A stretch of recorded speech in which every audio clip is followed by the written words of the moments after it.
It was coming for me. Okay, yeah, I got it. I'll end it. Click it.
Alright. Cool. That was awesome. Fuck yeah. A little preview of the future. Well, that's a catchy little ditty, isn't it? A little bit. Alright, Finn, come back. Come back to us. Are we allowed to swear on here? Yes, you are. You are. Oh, thank fuck for that. I don't do PC very well. You get me, bro? It's not my thing. Yeah, the Anatomy Crosscast is definitely not politically correct. Otherwise, we would not have hosted half of the slam bands that we've hosted, including recently Truck Stop Dick Pill. Oh, love it. Yeah, we don't confine like that, but we are looking into in the near future, sponsorships and new opportunities to help turn this into a business for the likes of me, Finn, and our other co-host Tony Slam. Hopefully, maybe through like some type of commission service, but not to be too much of a fucking shill for my own brand. That was awesome. That was great. That definitely is something musically, I think, that fits Finn and what he's been doing for years now. And even the first couple singles that I listened to by you guys, because like Finn said, this is not your first rodeo. This is not your first song. You guys have plenty of music out already.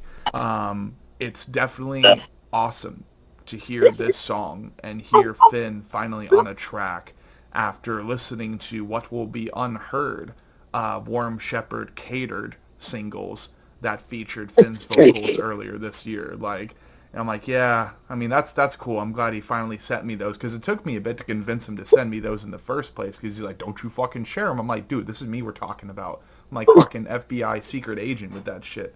Not a single band that I've ever had. Oh, that's not true at all. I sent you nudes and you posted them all over Reddit, dude. That's a complete lie. Disclaimer. The Anatomy Crosscast Reddit is brand new, but we do have one now. So. Oh. You ever wondered what your favorite podcast host looks like? Down to the nitty gritty family jewels. Come to the Reddit. But yeah. Why is one missing? Yeah, we're gonna put on our own fest. We'll put on our own festival. It'll be called Girth Fest. Fucking Camayo from the Girth. And that's some fucking secret sauce right there. Yes, like cheese wheel, 11 inches, round all tip, no shaft. No shaft. No extension, no DLC, No. just the base game. Oh yeah, it's like Call of Duty. Okay, cool. Bare minimum, please. Well, otherwise we'll be here all fucking day. Right. Alrighty. Well, How the hell do you turn this thing on? Right. Welcome all. It is currently 12:34 p.m. for me. It is 3:34 p.m. for Finn and Grish. We got a couple guys from overseas as well, I guess, are the Wales. We are making our debut in those spots of the United Kingdom as well, which is awesome. Welcome to, I think, will be episode 109 of the Crosscast. This is a very, very special session, mostly in reference to Finn and his efforts, projects, and bands that he's connected with over the years. This time we are doing Camayo. This is an international, this is a global metal band that he's been in for quite some time, with Infectorium being on the side. And of course, we all know what happened earlier this year, later last year. He was going to join Worm Shepherd, and then fucking Trey decided to backpedal on that shit. But he's moved on since then. He's found better efforts. He has found a home with some new people. And, well, simply said, today on October 21st of 2025, with a goal and intention of getting at least 30 more sessions out by the end of the year, after I was couch surfing for 3 months and then also accidentally deleted the Anatomy Crosscast on Spotify in its entirety, therefore only leaving it available to listen to on Apple Music for, I think, like a month or so, back in September. Welcome back to the show. I am your primary host, the founder, the manager of the Anatomy Crosscast, Sean Cross. And, well, welcome to the show. How are we all doing today? Hey, doing great. Good. Thanks for having us. You're welcome. And welcome to the show. I've been hearing about this project for a long time, and really was just itching to see when you guys were getting ready to gear up for your first major effort. However, this session, I do believe, is in reference to, their newest upcoming single, which Finn has sent me over in the Facebook messaging. We have an unlisted then upload for the new song with a good old freaking band lineup photo with everyone, except for one in call today, featured into the artwork. So right off the bat, we are going to go ahead and open this link to this unlisted YouTube video for the listening purposes of this show. For context though, everybody who was in that band picture that we had edited. This is also not our first rodeo. We put a couple other songs out this past year because of the whole Worm Shepherd deal, and to clarify that too, because of the Worm Shepherd deal, I kind of went on hiatus with a lot of things for a while, and I almost quit doing music altogether for a minute there. But yeah, no, I'm really excited about this single, and this single and the next one we got coming out. I'm really excited about. It's kind of taken a little bit of a different turn and direction. than what we had done previously with Cataclysmic Chaos and with Pagan's Royal Blood. It's this is the first one because typically Norbert does our writing. So the first one that I've written all the lyrics to, that I wasn't trying to cadence match what Norbert heard in his head while writing it. A few times when we were tracking the other songs and stuff, specifically me and Ayrton tracking at his house, I'm like, dude, there's just no way. Like, this is like some like punchy Archspire, like back to like, there's no way, dude. If I ever had to do this live, I'd be out of breath so fucking fast. Yeah. I'd probably just pass out on stage like mid song or so, just pass out like, you know, oh hey, this is cool. It's like, But that was awesome. Love to hear that. And again, welcome, gentlemen, all except one, who happens to ironically be located in the Philippines, which is also a country that we've secured our first opportunity for recently. And that will be a beatdown band called Anointment of the Sick. We're going to be getting 2 of their members on. And then hopefully after that, sometime after that, we'll be hosting iconic breakthrough Philippines act Unhallowed Promethean, which does indeed embrace the modern trend of well-produced deathcore that I think would then have them in the future profiled as maybe the Shadow of Intent or the Lorna Shore of the Philippines. But nonetheless, it's awesome to finally be securing opportunities for countries seemingly beforehand untouched by the show, as we continue to attest to global domination through a cobweb of planet-wide networking, at least hosting one band from every country around the world. But it is now 12:50 p.m. Welcome again, everyone, to this session. And simply said, today is going to be a smaller chunk of a bigger session because all of us have drastically different time zone, times, just in general. We're all from different time zones. That's what I was trying to say. So this will be a smaller chunk of a bigger session. And as of right now, I can quote in my Logic Capture folder, we have 1, 2, 3, 4 sessions already in storage, waiting to be edited and then unleashed onto the world, not including the session, like I said, we did with Truck Stop Dick Pill earlier this year.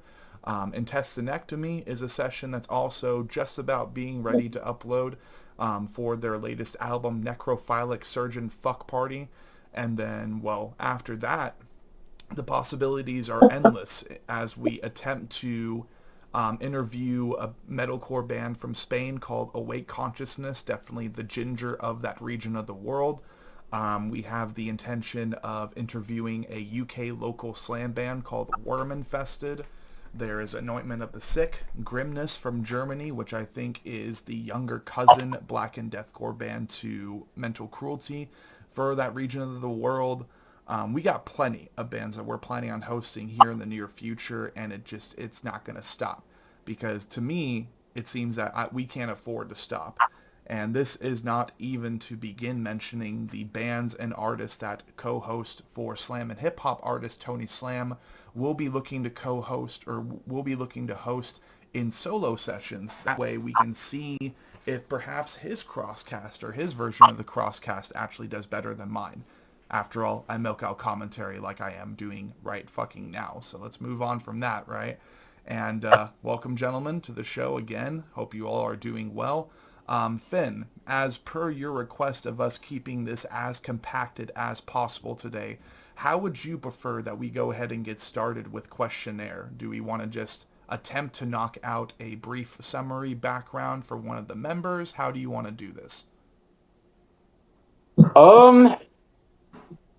I mean, that's kind of at everyone else's discrepancy too. This is something, we're all doing. So I feel like maybe if somebody wants to give a brief background on things and see how that goes, and from that point, this is not my first time like being on here, like with the Infectorium thing, and then other things. Like I've had several background interviews and stuff.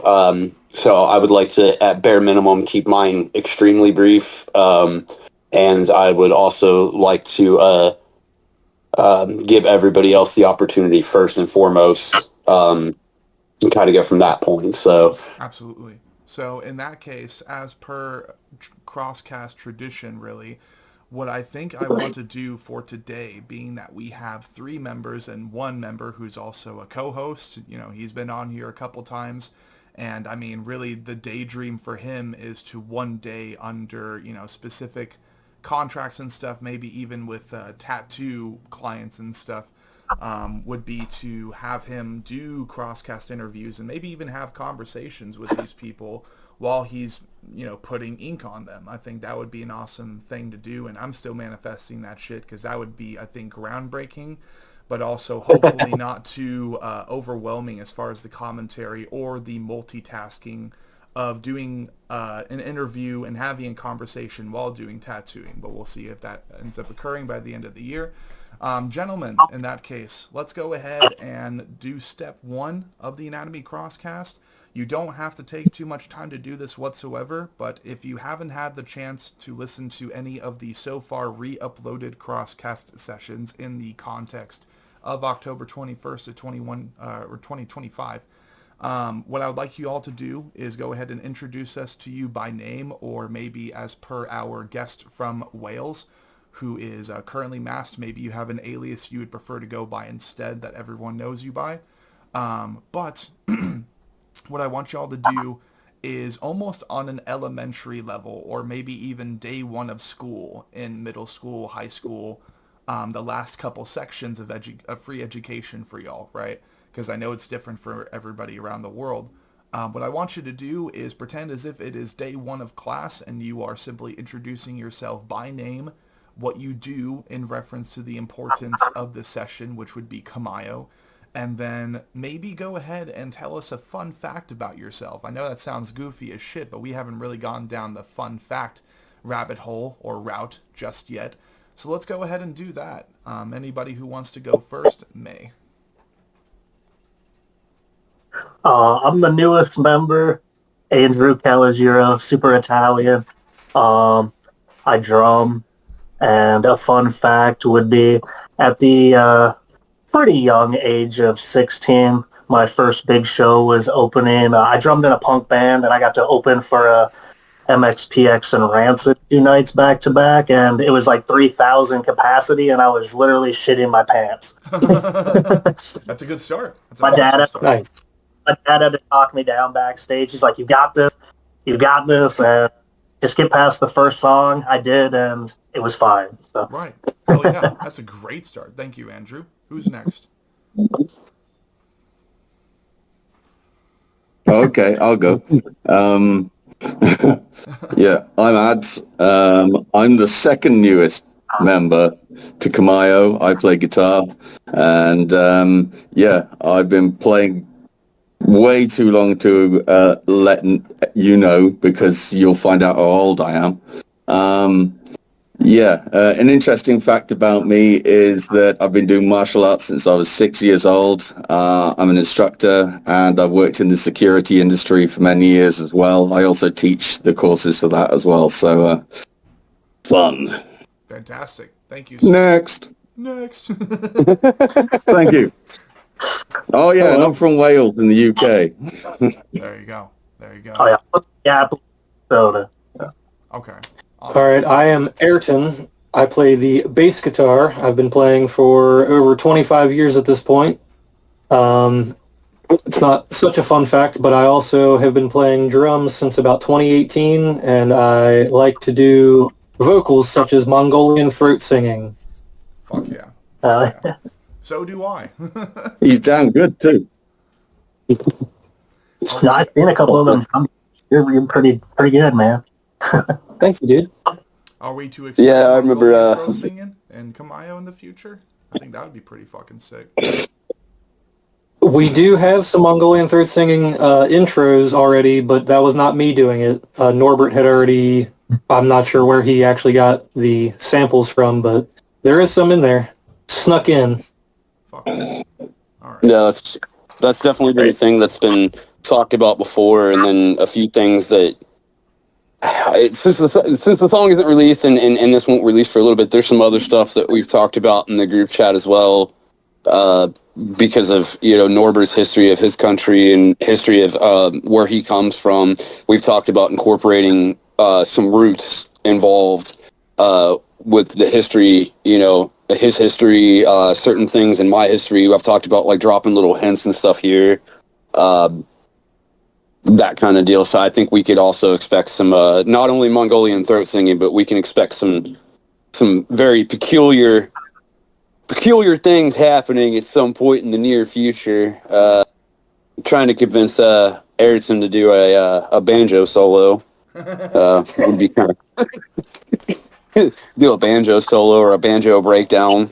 That could be fun. That could be real fucking fun. I mean, after all, here in 2025, as of recently, one of Mental Cruelty's newest marketing points is being Viking deathcore and getting more traditional, Fey instruments incorporated into deathcore and metal. So, I mean, the more that all of us across the planet experiment and really look to profile ourselves in that act of experimentalism, I think the better. That's just how counterculture works. That's how you innovate. That's how the scene truly evolves. And so hopefully we'll look to hear that. Not only that, but with Finn being a multilinguist and knowing how to speak more or less multiple languages, I think one thing I would love to hear more from an international act would be the usage of either German or the various languages, Finn, that in the project. I think that would be super fucking fun, but that's just me. So, thank you, gentlemen, then, for your elementary introduction, and that's not to be condescending. That is literally the definition of that, was just, day one of class, getting yourself properly introduced to our audio audience, and especially for a session that won't be releasing for a long time, well, of course, it's important for me to get everyone familiar. So then after, very, very soft introductions, right? I think the next step, especially with us trying to be more time sensitive today, would be probably just introducing us and kind of chopping up the order of our people part of the podcast questionnaire by having you guys quote us 5 of your favorite bands of all time. And let's go in the same exact order. Oh, put me on the spot. Shit. Fuck. Okay. Middle-aged Dimmu Borgir, Catatonia, Wolves in the Throne Room, Shadow of Intent as a current, I guess, and Tesseract. All right. Good start. Yep. Fuck, I don't even know where to start with that. That is such a shit. I need about 4 days to decide. I'm so indecisive. Like, all I know is Pantera is fucking there. Fair enough. So Pantera. Like, other than that, it's all over the place, to be quite frank. But yeah, Pantera is always there. Maybe sort of like Wolverine Blues era Entombed. Yeah. Fuck, I don't know, man. Maybe I can't really come up with just 5. No, you're good. Maybe without so much pressure and fucking diamond level trial, let's go ahead and have you then attempt to isolate to maybe when you're zoning in, because I'm not sure, we don't really know yet how, sir, Mr. Kratos, for the sake of your username, you go about writing or contributing to that of Camayo. But if you zone in and think of particular bands based off of the latest singles beforehand or this newest one when it comes to writing, maybe what are 5 bands that you hone in for the DNA of what Camayo is? That's a tough one, really, because I never really think that. I just let the riffs come as they come, I never think stylistically. It's more just what... Oh, Cat, come on. He loves... When I've got a guitar, he just goes mad for it. Yeah, I never really think particularly like that. It just... Whatever complements the song, stylistically, I mean, it all depends on what I'm listening to at the time, really, as to if anything bleeds in. But I've got so many different things.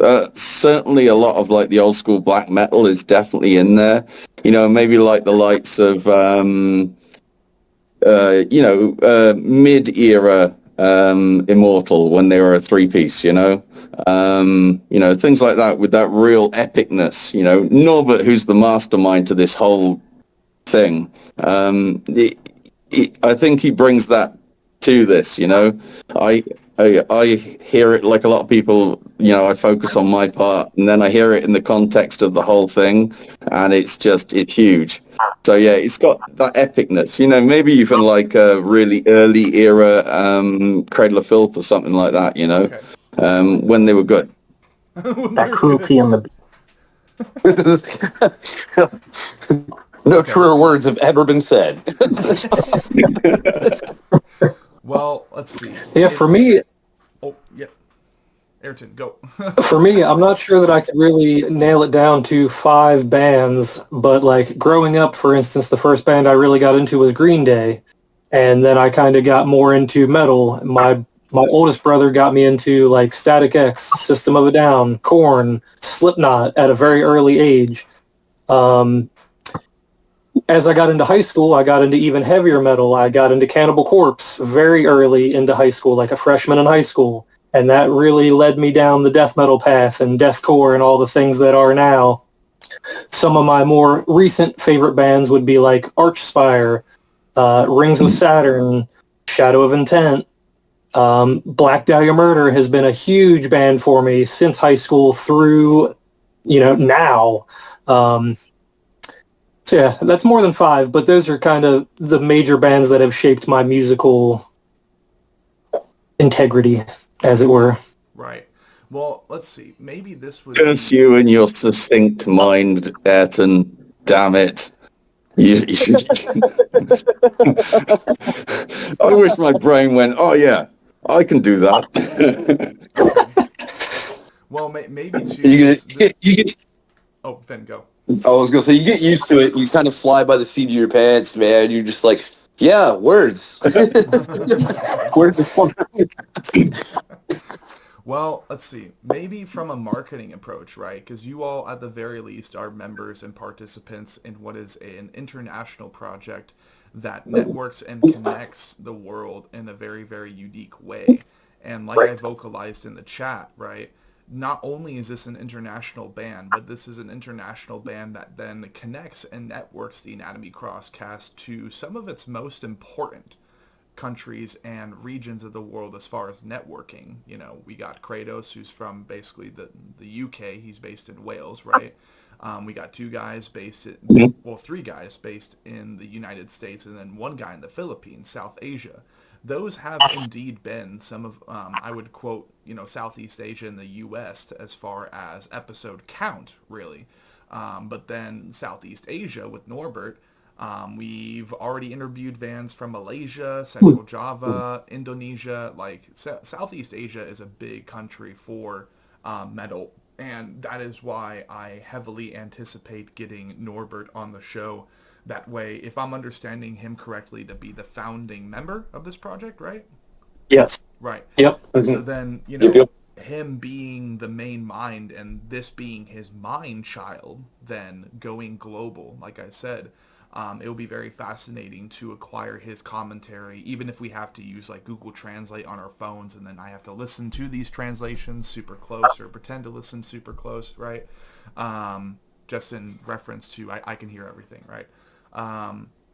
So then, in that case, for all of you guys, what would you classify then as 5 bands for the four fans of category when it comes to marketing this band and promoting this band in the future? For example, in the Spotify algorithms or the algorithms of any streaming service, what do you think this project best compares to when it comes to sounding like said bands? And what are 5 that you would all name? Same order, go. Signs of the Storm? I'm not too sure. Yes. Signs of the Swarm, for sure. Lorna Shore, maybe. If you're going for genre. Yeah, yeah. Sorna lore. Sorna lore. I think definitely mental cruelty. That's definitely one of my biggest influences. And shout out because those dudes are all super fucking cool. Super cool dudes. I remember distinctly messaging the group chat around the time this instrumental was written or starting to be written that I wanted to do something a little bit more like in your face kind of thing, like blackened, but like in your face kind of thing. So I think a lot of heavily influenced from the first single from like Immortal Disfigurement was definitely one of the influences for that instrumentally. Maybe even some older Winds of Plague, Okay. kind of deal. Lyrically though, this last bit that I wrote, as far as that influence goes, that's man, man, Ironstone for sure. Love those dudes. Thy Light, Black Braid, very rooted, very connected, like painting a picture, like the whole song title, Sons of Sakar. Sakar is the Arabic translation or Middle Eastern translation for the name for Asmodeus. I see. And with Asmodeus being and belief. I'm surprised mine's not in my face right now because he loves me.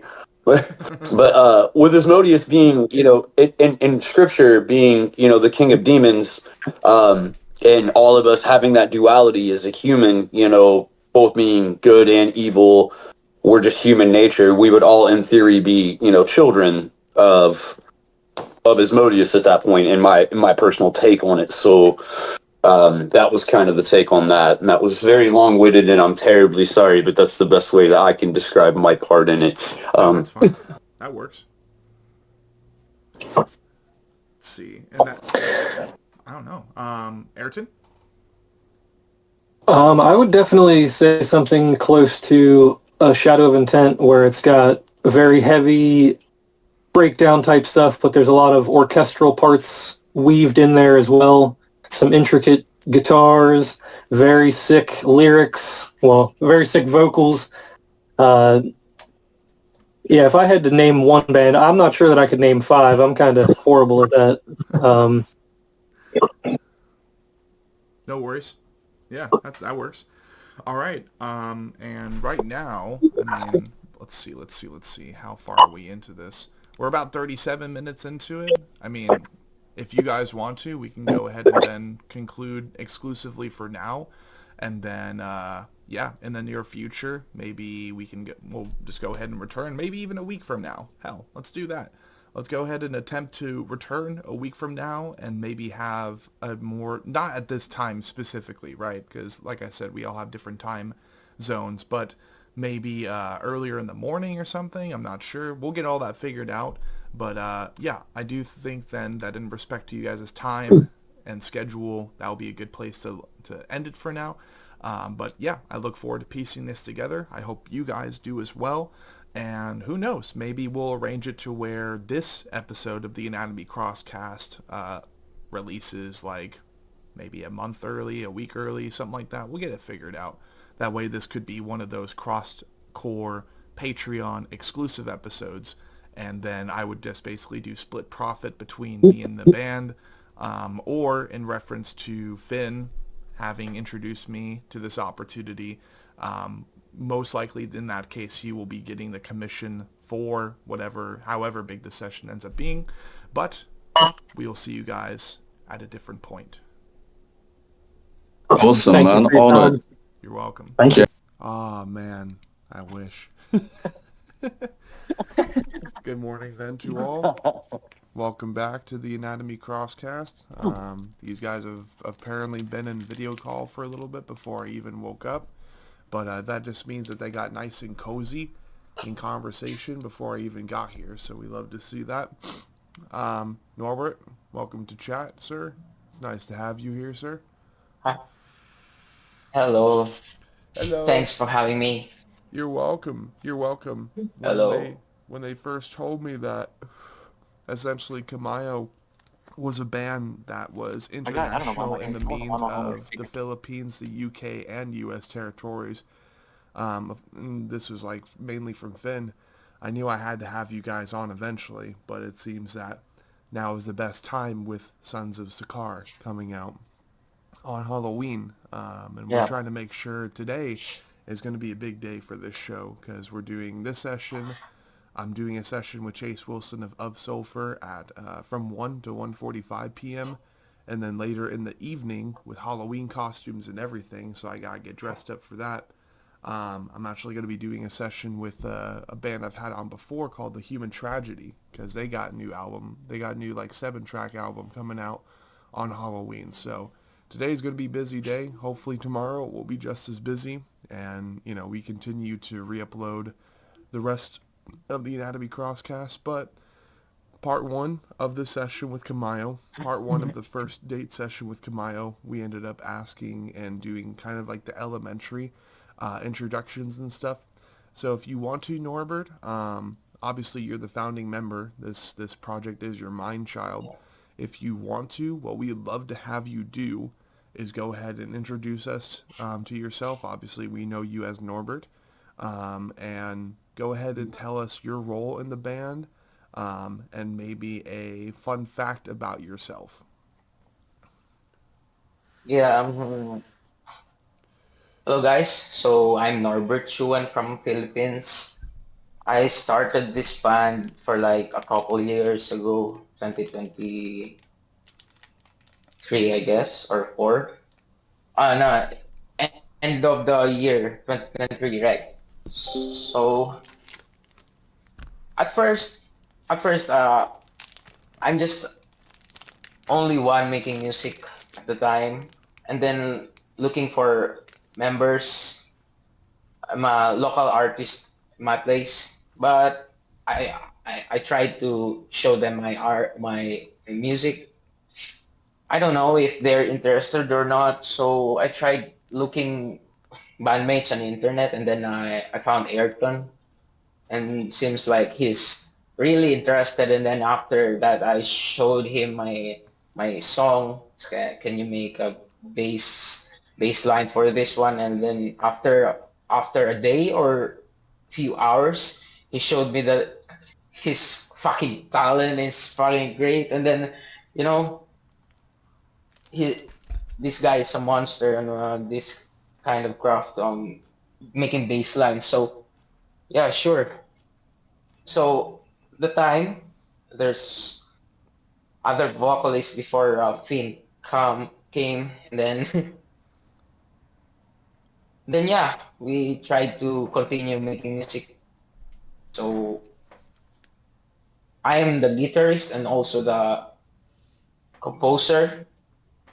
And then after making music, I gave it to Ayrton, and then after Ayrton, he gave it back to me, and then I send it to Finn to make vocals like that. That's it. Hell yeah. No, I like that.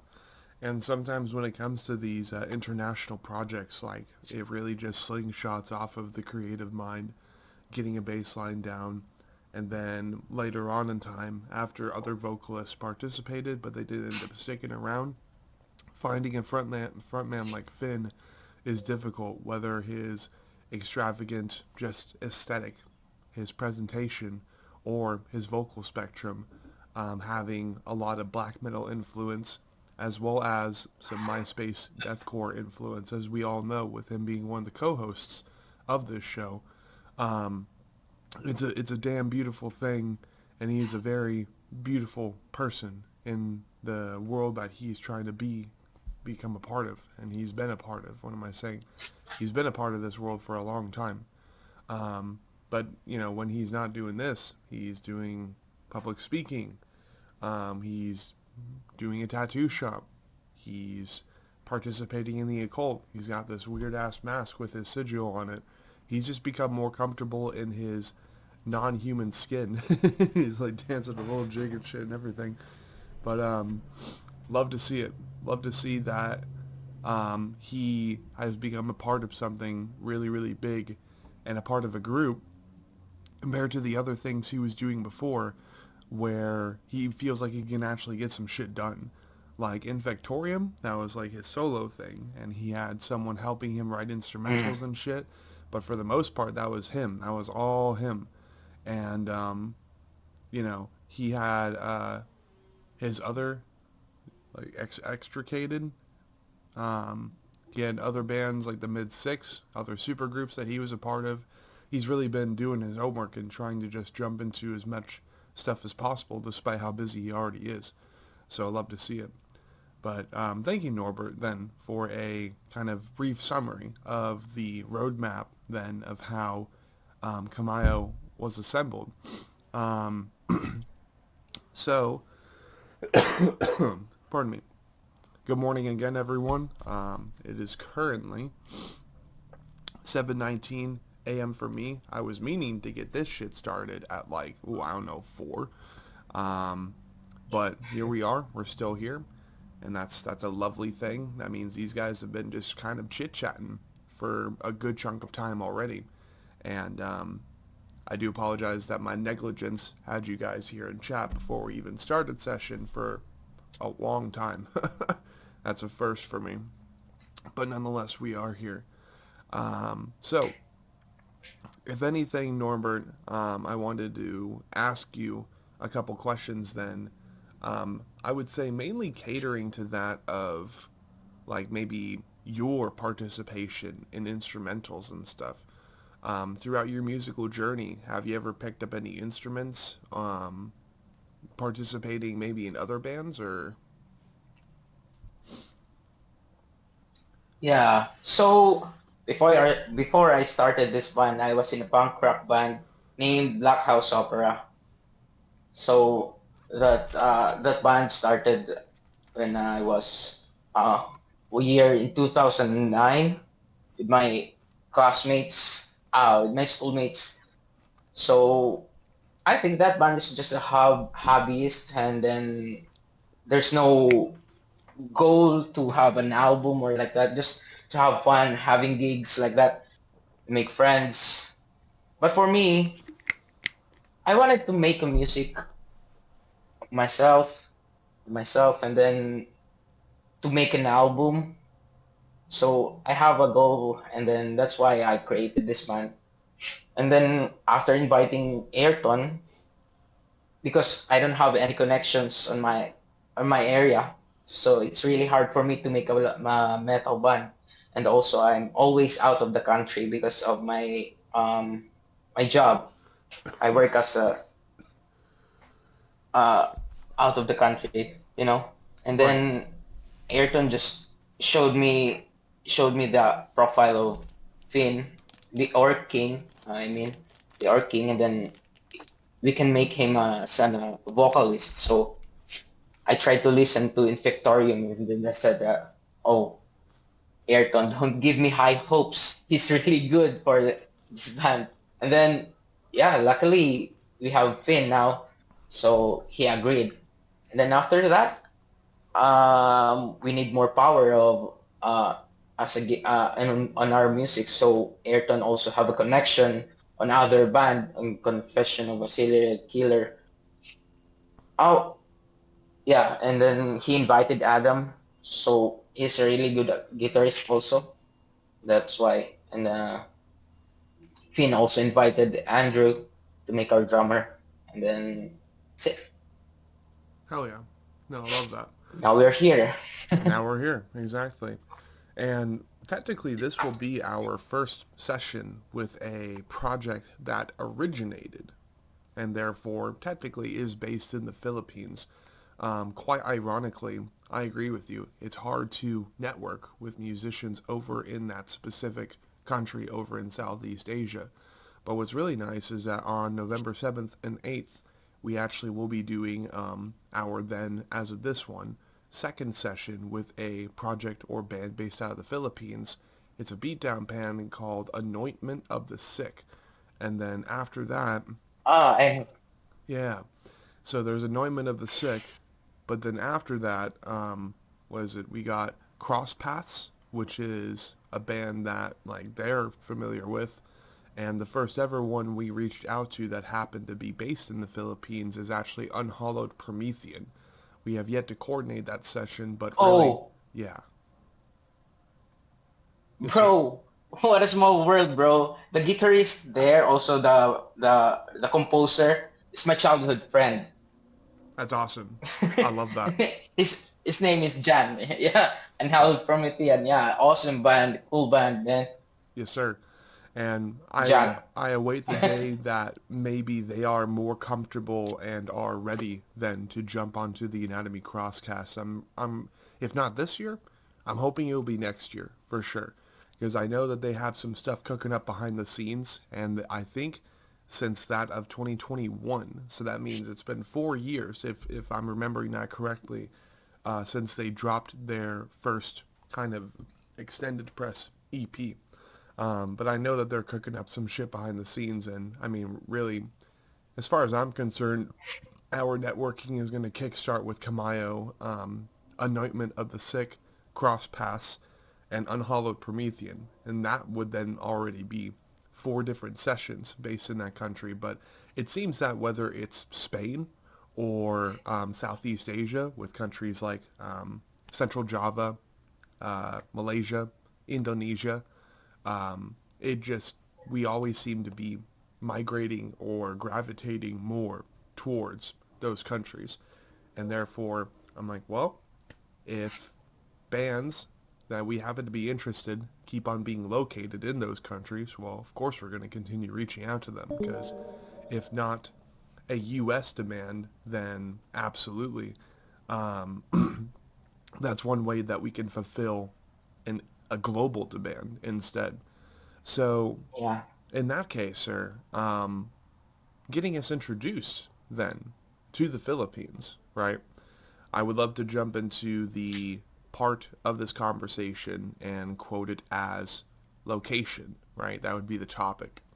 So, in your experience living there your whole life, I'm sure, even if the job that you've worked in the last year or so, maybe 2 years, 3 years, I'm not sure.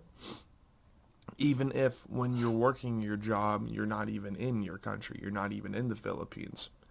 Go ahead and give us an introduction, our audience an introduction to what the Philippines is like. So like, what is maybe something that most people around the world wouldn't know about the Philippines that you think they should know? I don't know. I think the tourism about the Philippines, the weather is really good. Of course, the people are really friendly. Uh, Low cost of living, like that. So that's why lots of foreigners go to Philippines and never go back to their own country because it's really hard to explain if you are not experiencing it. So yeah, you need to experience it and then you will understand what I'm saying.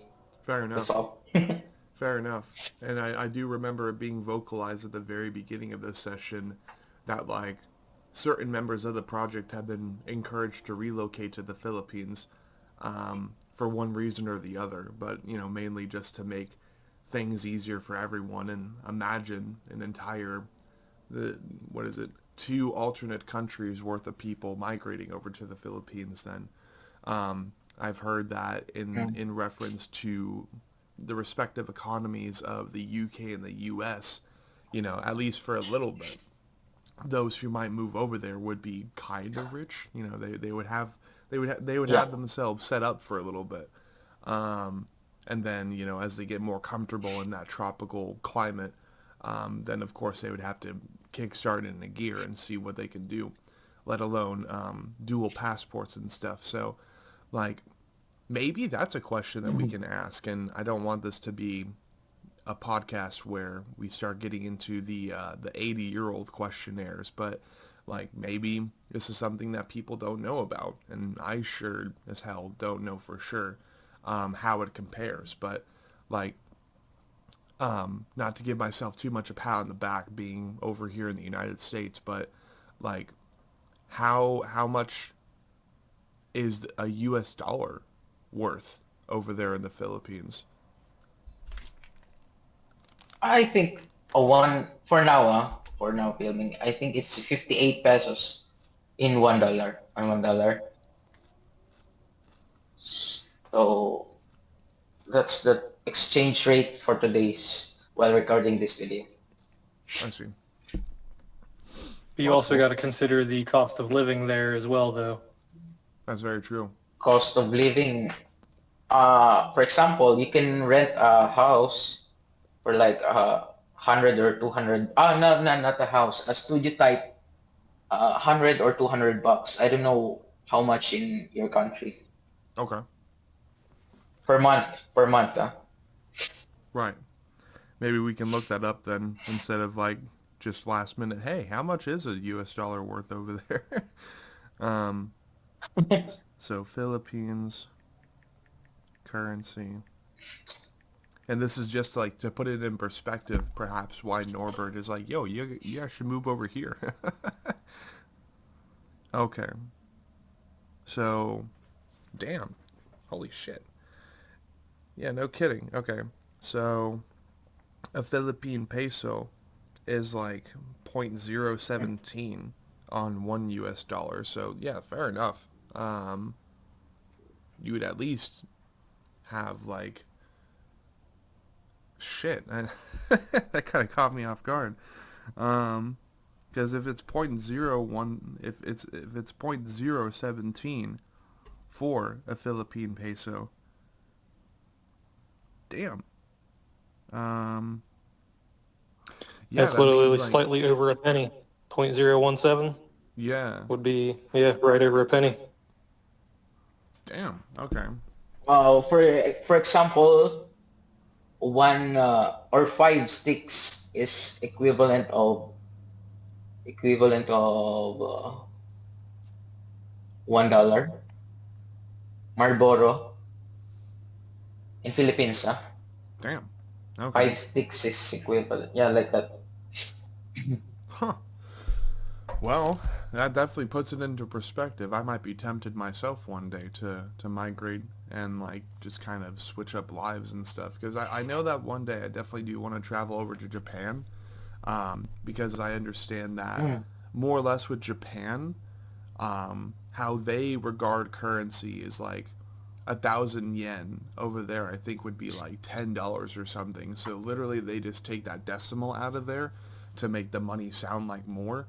But in reality, it's like they just took the decimal out. So 1,000 yen would be $10, and then 2,000, $20, etc. So it's like, yeah, you'd be set up for a little bit for sure. But at the same time, it's like if you're just removing the decimal, it's not that much different. But it seems like the Philippines is very different in its scaling, and as long as you have like a grand with you when you go over there, you should be good for a little bit. So I mean that's nice. So then a good thing about the Philippines, Norbert, would be that the locals are very very welcoming to tourists. Very very Of nice course. people, very nice culture, and especially speaking for metal, Philippines, Central Java, Jakarta, all those countries, they definitely do seem to be more passionate about metal. And this is something I was talking about in the first part of this crosscast, is that ultimately, because they are still in that stage of the counterculture, like just in reference to the bands I've hosted before, like Miss Mata from Malaysia, which is, yes, mind you, different country, but it's a similar region of the world, or Agung from Makluk, based in Jakarta, Eden Adversary, then in Central Java. From what I've understood, it's like you guys in most of these countries in Southeast Asia are still in the stage of counterculture where it's almost taboo to be in a metal band. Would you be able to confirm that for me, or is it maybe a little bit different in the Philippines? Yeah, some older people are not open for metal, and also some of the young, because of the culture. Of course, we are Roman Catholic influenced by the Spaniards. That's why if they hear metal, they thinking that it's already satanic or criminals like that. but but not all. Some people, even in families, three of them listen to metal, two of them are not. So it depends. They are also open-minded of it. Okay. Okay. So maybe it's not, at least in the Philippines, maybe it's not such a takeover as I thought, where maybe majority of the countries over in Southeast Asia and their respective peoples, the musicians there, because I know Eden Adversary, if you're familiar with that band, I know that they wear masks to reserve anonymity because, well, it is indeed still considered taboo over there. And not only that, but it's like, well, why are you in a band that speaks against God in any way? And over time, whether Mm-hmm. in Central Java or even Norway, which is a completely different part of the world that's Northern Europe, right? I've noticed over time a correction to perspective in regards to religion. I thought that there were still plenty of countries around the world that regarded and still continued certain pagan practices in reference to their region of the Of world. For course. Norway, that would be Osseter. But it really does seem like there are no corners of the world left, unless, of course, you go to the more remote, more I would say uncivilized, but that doesn't seem appropriate to say, because like we still have islands around the world where there are like cannibal tribes and shit, and in that Oh, means of reference, it's like, well, of course they don't really acknowledge the God, the monotheistic God that most of the rest of the world acknowledges. So it's like, I think those might actually be the remaining corners of the world where the Anglo-Saxons, for example, back hundreds of years ago, or the Crusades never really touched, because it's like, well, they're, they they they eat their own in a religious practice over time, and that's just tradition. That's just how they operate. So it's been very fascinating through the Anatomy Crosscast then to figure out that like Christianity has really taken over most parts of the world. Now, I guess speaking for the culture over in the Philippines, as I continue to get more familiar, what are some of the more prolific, if you are involved, or if you do take time to like figure all this out, because I know I do, have you noticed as well in the Philippines a more prolific following of like Christ and God, or do you know of people yeah. over in the Philippines that like still continue maybe pagan or polytheistic practices and religions that I've never heard of before? Like, what's the religion like over there in your experience? I think 90% of people in Philippines are 90 or 85% are Roman Catholics. So about pagan practice, I'm not sure if there are still people practicing that kind of, maybe uh maybe they, some of them are practicing black magics. So yeah, it's a pagan culture There you go. Yeah, that's cool. against the yeah. So let's see.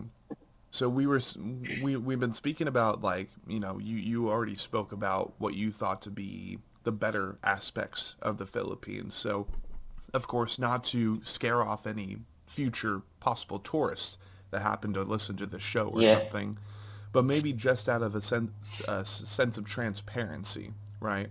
What is something that you would want to see, even if through your job you're not there a good chunk of the time when you're working? What is something that you would want to see change in the Philippines, whether it's politics, certain people's approaches to stuff, maybe even like, I don't know, in a societal way of speaking, I guess. What's something that you would want to see different, change in the Philippines in the near future, and why, if you do have an answer to that question? I probably not to answer that because it's more on politics, you know. Politics, when you talk about politics in Philippines, you'll be having a trouble because some of your relatives or friends are into that kind of are in that leader, and I'm not into just like that. I don't want to talk about the politics Fair enough. because It is I a think it's tough. happening all over the world, you know. Yeah, no, that's fair. But I really want to change about having an open-minded about this metal music, having a metal music. So I want to have their minds to be open that this is not satanic. This is just a fiction or a metaphor about writing about this music. It's easiest way to express about these lyrical themes. So Satan is the best way to express about hate and anger about this guy. So Fair enough. you know Yeah, I it's like really that. hard to explain about metal if they are not a metalhead. So Right. yeah, And that's all. yeah, that is usually the struggle too. Like no matter where you are in the world, especially as Of metal course. becomes heavier and heavier, or it's more open to embracing anti-religious, pardon me, anti-religious and occultic imagery and themes that are meant to then exclusively express emotion or maybe even rebellion against the status quo. Um, and Um, especially in a country where maybe, like as you said, the more religious aspects that are prolific to your region would be Roman Catholic. Like that goes well beyond, I think, that of Christianity or over here in the United States, a denomination that's kind of taken the charts, I would say, is Mormonism, especially here in the Southwest. So that being Arizona, Nevada, Utah. Most of the Southwest is pretty hella Mormon. But then mm, ultimately, Christianity, Catholicism, and Mormonism, I think, would be the more dominant subgenres, if you will, if we're comparing it to music for Christianity. Um, so without a doubt, then it is always going to be a challenge, but I think that's what makes a counterculture, modern day counterculture that then kickstarted back in the 70s with a very successful social experiment behind the scenes with MK Ultra and Operation Paperclip that then would create personalities and create strange, peculiar minds like Ted Bundy or Charles Manson. Then, in a more public sense during Vietnam, it was Woodstock. It was like, we don't need to be fighting wars anymore. And then only in the 21st century, mm, for example, regarding Vietnam, we learned that, well, we're the ones that started the Vietnam War by attacking a certain ship, and even the crew of the ship that attacked then the other vessel, I do believe associated with the eventual Viet Cong or something like that. Haven't really done my history on that in a yeah. long time, so don't quote me. But we're now learning in the 21st century that not only were most of the wars that we participated in propagated by us and us alone, but then with the Vietnam War, it's like we ended up kickstarting that war by receiving orders to attack a certain vessel, and even the crew of the ship that would attack, they were like, I don't know if we should be doing this. And therefore an entire other war was started. But what's really fascinating over time to me is figuring out that the Vietnam War was also the first time we utilized a technology we are using today regularly in the United States to clear out forests, um, antagonize floods, agitate thunderstorms and tornadoes, hurricanes even, we used that technology first back during Vietnam to flood out encampments that were established then by the retaliating Viet Cong in reference to the country of Vietnam. So it's like, ultimately, that's the one thing that I have never been proud of being here in the United States, is that in most aspects, most of the wars that are known globally, known worldwide, even after World War II, we kind of kickstarted that shit. And therefore, that's, I think, the one reason that I would want to get the hell out of this country as soon as possible one day, is just the tetherment then, and the not direct responsibility, because I wasn't the commander-in-chief at the time. I wasn't in the army at the time. I wasn't even alive. But still, the conflict remains, the casualties remain, and it's almost haunting to understand, too, that money and major resources have kickstarted so much of that shit. But without a doubt, the United States being like a babysitter country, if you will, we have started most of that shit. So hopefully that will change in the future, but I don't think it will. So it's like, okay, let's go to another country. But after all, it's Hey, like, bro, just like what you said, casualty remains. That's a really good lyrics, bro. Thanks so much. you're welcome. Yeah, that's my inspiration again. I love it. Thank So you, thank you. you're I love welcome. it. Um, Casualty remains. yeah. So then, Norbert, in reference to Camayo, Yeah. then, I think after Mm-hmm. kind of sifting through the questionnaire, the smaller questionnaire for that of the theme of location, I think one thing that I would want to ask you is, in reference to Camayo, what are, for the single so far, the songs that you guys have made so far, that started with you, right? What are 5 different artists or albums that you would say to you were really important as far as inspiration for getting those first couple ideas together?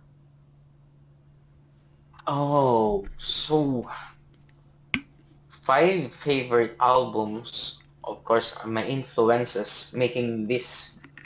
All of my compositions are Iconoclast and Vito by Heaven Shall Burn, and The Way of the Flesh and Magma by Gojira. Also the Obzen of Meshuggah. Some Iron Maiden's Brave New World, the the song Blood Brothers, the early Bring Me the Horizon, Count Your Blessings, Black Crown, Suicide Silence. Yeah, I Fair think enough. that's my favorite album. Yeah, all right. We got 5 or 6 bangers there that he just like boom, boom, boom, rapid fire. Love to hear it. So cool. We have those then 5 different bands and very specific records that I have not listened to yet. So definitely we'll keep that in mind as we continue diving into this session. Mr. Kratos, can you hear us? I can hear you. I've just been sitting here listening. Yeah, he might. That's Finn. Think I'm trying to have him jump in on the conversation now, being that he is our first guest from Wales. He's probably playing his guitar and probably can't hear us. True. I am here. Sorry. you're I good, was you're in the other room. I come back. All right. What did I miss? Oh, no, not much. We were just getting Norbert's background covered, and I do believe that we got a good chunk of Ayrton's commentary covered last time. So I think now, and especially with us covering Finn's background plenty of times before, I mean, hell, he's a co-host of the show. I think it is your turn, sir. We want to go ahead and have you jump in and maybe take a good chunk of time to introduce us to who you are, your roadmap as a musician, and then perhaps, what is it? Give us a little bit of perspective on the Wales, being that you are our first guest from Wales. Okay, where do I start? Wales. Wales is a weird country. It's very Celtic, I guess. I think most of the people in the UK regard Wales to be about 10 to 20 years behind the rest of the UK. Um, it's there's we've got our own dialect here. So got our own language and stuff. I mean, most people say England or whatever in the UK, but the UK is four countries still, but the mainland is three. My father was from Edinburgh in Scotland, and my mother was from England down in London. I was born in Coventry in the Midlands. My dad used to run folk clubs in the 70s down through England, getting all the big artists over from the States and that. And that's where my mother met him. She was a big fan of bands like The Who. She used to hang out with Keith Moon and that down in London, in Camden. So that pretty cool, you know. Yeah. So they met, got together. My father became a luthier, so he was building stringed instruments like acoustics, violas, violins, classical Welsh harps. We moved to Wales when I was about 8 years old, which was a bit crazy, to say the least. My dad started his company there, making stringed instruments a bit more professionally, shall we say, all from hand, sort of thing. This was a while ago, to say the least. I started playing guitar myself when my dad was a banjo player. My mum played Appalachian dulcimer, and they'd play around all the local acoustic folk sort of places here in the UK. Whoa. So when I started playing guitar when I was about 11 years old, I'd be out with those guys on sort of like a weekday night, school night sort of thing, with a lock-in in the local pub. There'd be sort of like late nights of playing music and stuff with them when I was only sort of like 11 or 12 years old. I got into bass at the same time. Musically, band-wise, I mean, like the first thing I heard, this will be like, how old is he? The first thing that really got me was in 1986. My dad brought home Bon Jovi's "Slippery When Wet." Okay, not like the music we do here, but it was quite revelationary for me at the time. You know, when I was about 9, I got hold of Seventh Son of a Seventh Son, and then Killers, and then when I got to about 11 years old in secondary school, I got hold of Ride the Lightning, I got hold of Hell Awaits, I got hold of Seasons in the Abyss, I got hold of Obituaries, The End Complete, and Cause of Death. I got into Carcass and Death, and you know, then Pantera hit, and that's one of my biggest influences. Pantera, Metallica, you know, they sort of like really solidified my love of groove in music. It has to have groove. If it doesn't have groove and it doesn't have a hook, then I'm not interested. So yeah, I've been playing like in bands since I was about 12 years old. I played all the way through college. I did media, etc. when I was in college. And that was pretty cool. I was playing in bands. I then had to step back from life a bit when I was home one weekend and my parents split. My father just walked out, and I took over as a carer for my mother for quite some period of time. It afforded me the ability to focus completely on my music, even though we were in quite a rural, sort of quite an out the way area here, sort of right in the valleys, in the middle of nowhere, little village, sort of thing. And I started working hard on my music. I got in 2 signed bands during that period. One was signed in the States, called FDX, and one was signed here in the UK. I got guitar endorsements and stuff, even though I was living in the arse end of nowhere.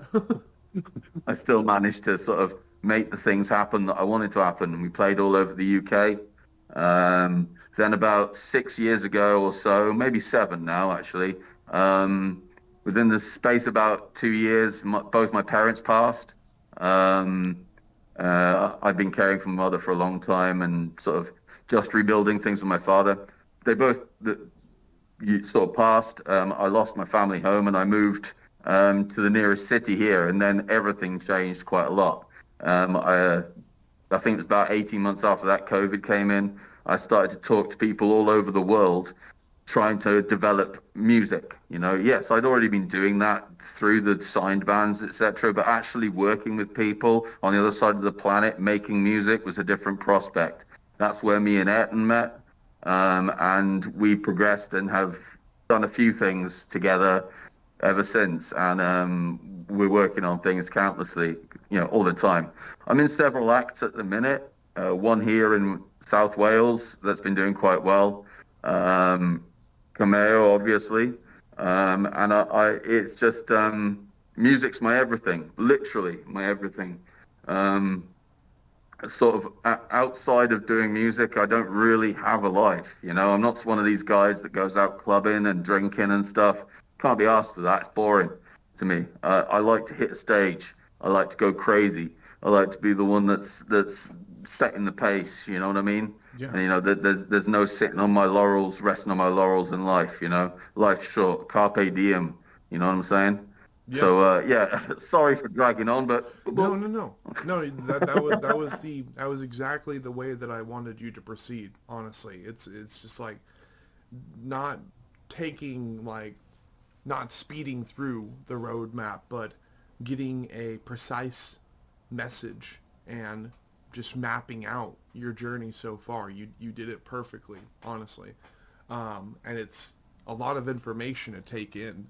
But that's the beauty of it, right? Is if I have the memory of an elephant that I claim to have most of the time, then I can sift through what you've told me so far and kind of piece it together for our audience, people who might be getting into you guys either now or have been into you and are curious to listen to what will be an extensive crosscast, but appropriately extended crosscast because of us having the entirety of this international band in session. A lot to take in for sure, and it's beautiful to hear that you've gone through the journey that you have so far, and that not only that, but your parents were involved in the same industry that you ended up being involved in as well. You don't really hear about that often, but the beauty of it is the almost poetry, the rhyme, the parallel in it is that because they were involved in a way that allowed for just getting to know bands all across the world, being passionate about music since the beginning, instead of usually what is the rebellion of all heirs, in my opinion, or as I would quote it, where you're a kid, and even if your parents are involved in the music industry, maybe you're like, you know what, because you've been so involved in the music industry, I want to do the exact opposite. I want to become a jock or an athlete or something. You ended up being inspired by them and you wanted to jump into that same area, like unintentionally or intentionally, consciously or subconsciously.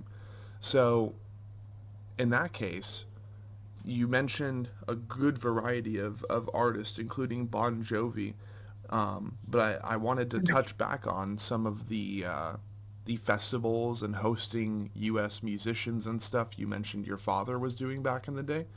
What was he like at the forefront of music festivals for like rock and metal No, bands? no, Or none of them. He ran folk clubs Folk clubs.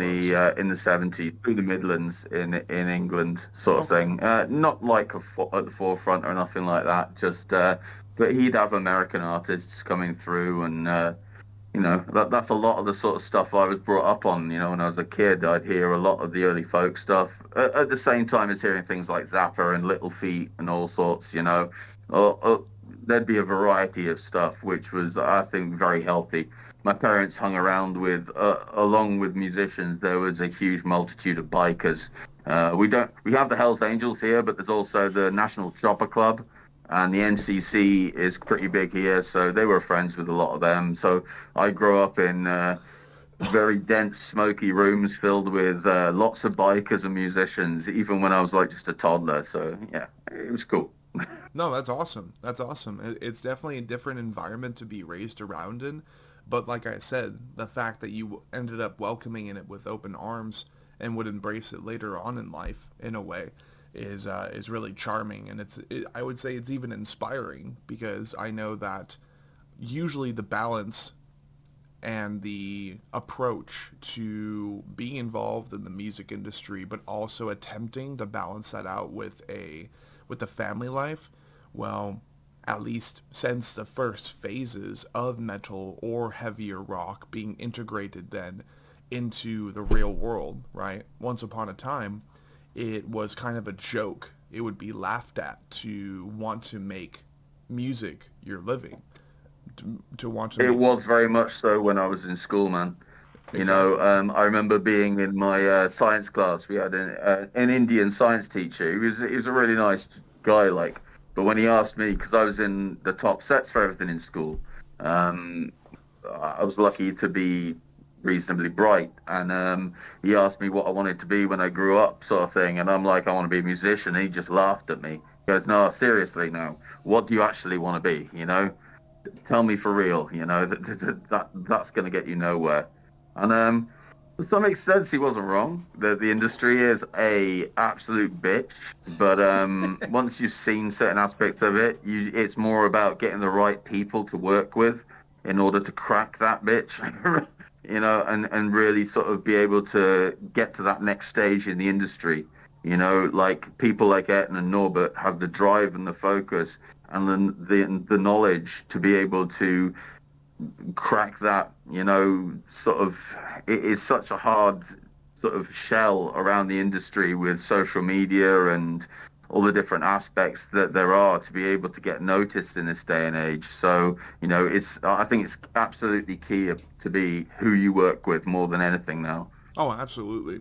Not only that, but because there are hundreds of thousands of bands that you can attempt to network with, let alone when you start a band that is global, that is international. It becomes even. Pardon me. I'm gonna close my door for a second. Got a train. We're like right next to a train track, so when the train comes through, it's like you probably won't hear me saying shit. Um, but no, it's a more complicated world now. It's a bigger world now to attempt to, let You're right. alone get a physical band where all of the members are in one country, let alone an international project. It's there's a lot more to it, let alone conquering time zone differences to perhaps accomplish what we're doing today and get this first podcast out when we're in reality podcasting between three different countries. It's just no four, yeah, like three or four.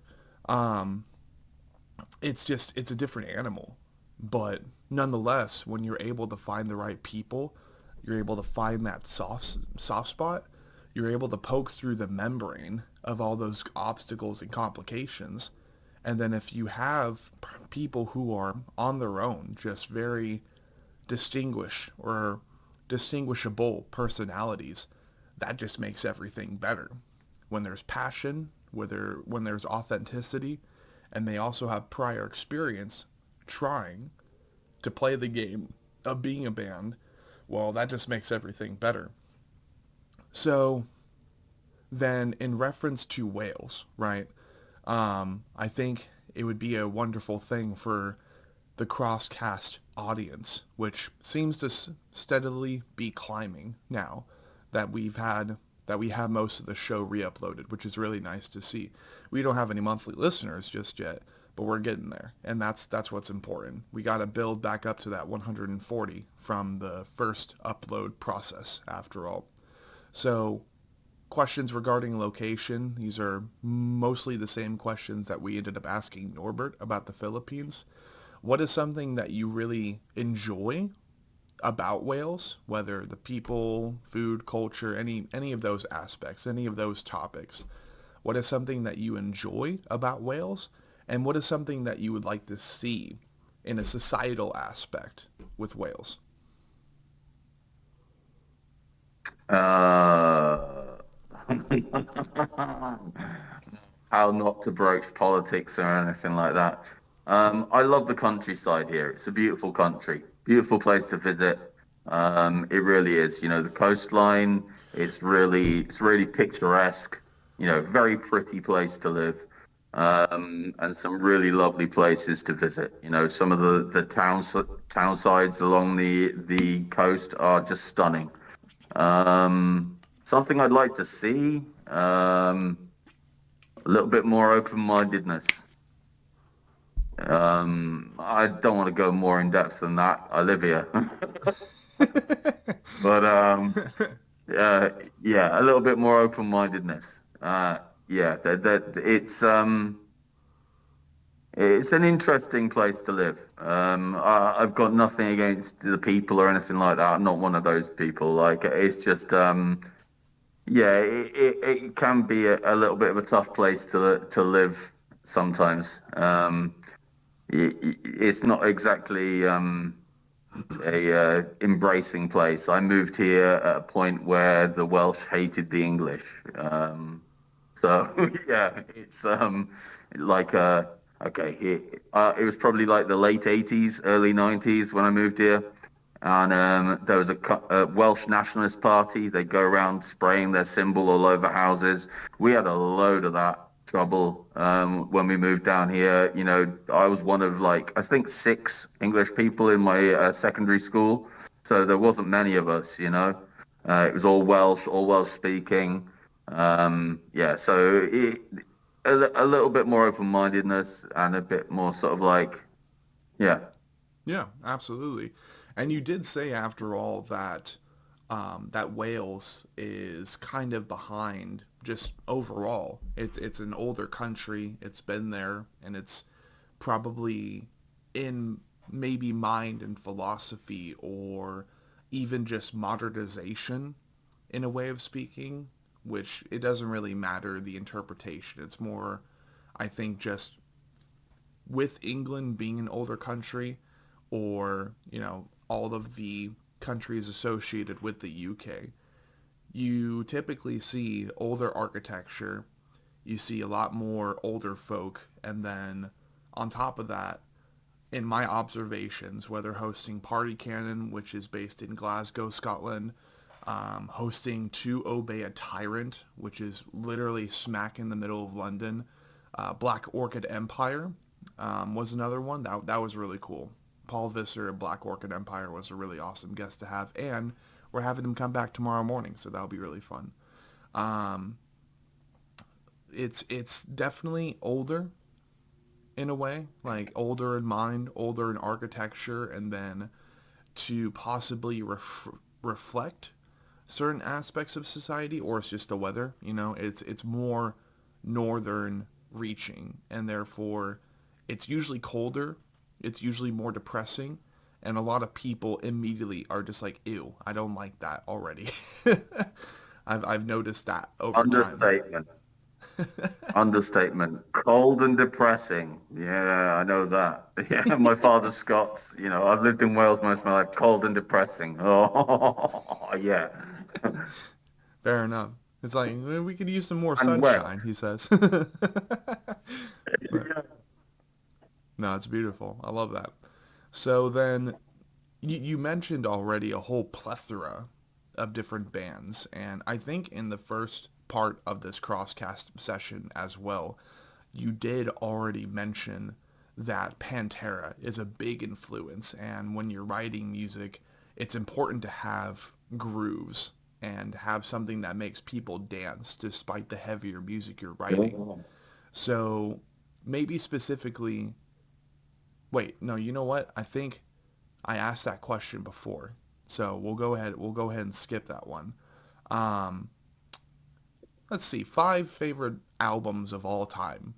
Try to isolate that shit, will you?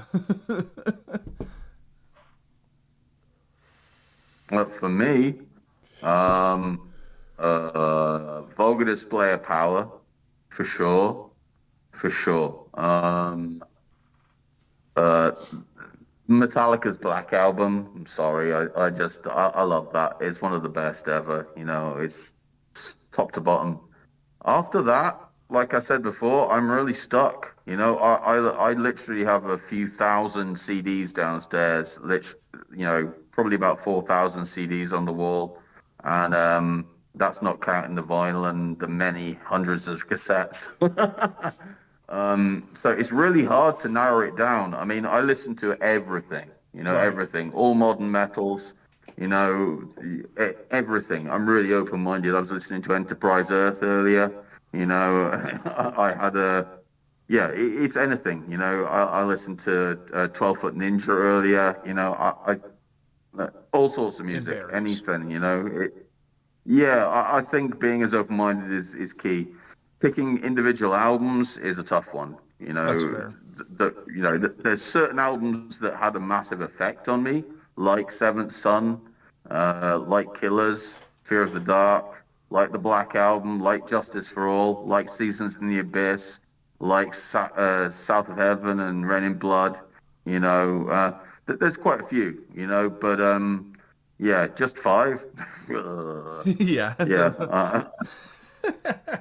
Yes, oftentimes that ends up being difficult when, in my Yeah, yeah. experience and my listening to Camayo, whether Sons of Zakar or the prior singles that Finn sent me and Tony Slam, our other co-host, in the Crosscast chat, just putting a space in between the cross and cast for the cast and crew of the show, right? Cast and crew personalities. One thing that I've heard and have been able to absorb is that in Finn's explanation and in his inspiration, Camayo is definitely, like you guys said before, Ayrton and Kratos, because that just has a ring to it, and that's your username. But when it comes to Camayo, it's like this is definitely a band that one day, if there is enough demand, would love to open up for other artists like Mental Cruelty, Shadow of Intent, Lorna Shore, just because it wants to have plenty of black metal inspiration in there, plenty of deathcore inspiration, but still be really, really epic. And it's a beautiful thing. It continues to be a beautiful thing to see Camayo on that journey. And simply said, I am heavily in anticipation of you guys' first like full length or extended press debut. Like I really, really look forward to that. As so far I understand that it's only been singles. Am I correct in that? I want to make sure. Okay, cool. All right. So I think then that Ayrton, we did cover your background. We did cover, I think, you guys' drummer's background. It's like Andy, right? Okay. Yes, sir, that is correct. All right, cool. Just making sure. So we covered your drummer's background a little bit, and if anything, there's always next time to have him take the same approach as Kratos and Norbert, Ayrton, and then obviously Finn. Love you, dude, but we've told your story a lot, so we know a lot about you now. That's fine. I honestly would prefer to not talk about myself as much as possible. So That works. I get sick of hearing my own voice as it is. I can't imagine anybody else would want to. So. No. Oh, we love hearing your voice, bro. Fuck you. No, we all love you, dude. I am probably gonna have to hop off here for a minute though. I gotta figure out what's going on here at the lay old business. Okay. I wanted to give a heads up and let you guys know what was going on, so you didn't just think I was like, yeah, fuck off and like No, disappearing. you're good. That's definitely a rule that I want to have for this show, whether for our guests and hosts, is that, if they abruptly drop off, it's not because they hate being here. It's because we all have lives to live. So you're good, Finn. Thank you for letting me know, though. Thank you for letting us know. Yeah, I got to figure out what's going on here. I probably should put some food in my stomach at some point. That would be a good idea, yeah. I haven't ate since I've been up yet, and I've already slammed a Red Bull and a half. So go get some grub, you orc. Meat's back on the menu, boys. Yeah, meat's back on the menu, boys. It took me a long time to watch those movies, but I'm glad I did. I will be back if this is still going on. By the time I figure out what's going on, I will be back. If not, then everyone have a good day. Likewise, my friend. Until you return, have a good day as well. Thank you. I'll see y'all later. Same to you. I love you. Good night. Later. So then I would say this is probably a good time to go ahead and jump into the second half of the first date session with Camayo, which really the first date ended up being considerably polyamorous because we have plenty of people here, including myself. But nonetheless, I don't have flowers. I'm broke. I'm sorry. I need you guys to cover the bill, or just like, really, this fucking guy. But getting into the second half of questionnaire for this session, which, mind you, I don't think will take nearly as long as the first half of the recorded session so far, just because up until further notice, this session is going to be for Sons of Sakaar coming out on Halloween of 2025. So, Norbert, these are definitely questions for you, sir. I wanted to kickstart the second half of the questionnaire having everyone in analogy depersonalize. You are now all Camayo, right? You are a hive mind. You are one sentient organism. And therefore, this will test whether or not everyone has a similar answer to these more band-catered questions. So, Norbert, where did the name Camayo come from? What does it mean? So, I come um, from my family, ancestors, my father's side. Um, my father's side's mother is has a blood of a tribe. The tribe's name is Mandaya. Their language is Camayo. So the spelling is K, not C. So I think 7 years ago I was in his province, and then my cousins are talking about about the tribe, and then how they fought the Spaniards conquering their places like that. So for me, oh, so that's so brutal. It's a bloodbath. It's a war. And then I think I can make this as the name of a band. So that's why I changed the K for Camayo, letter C.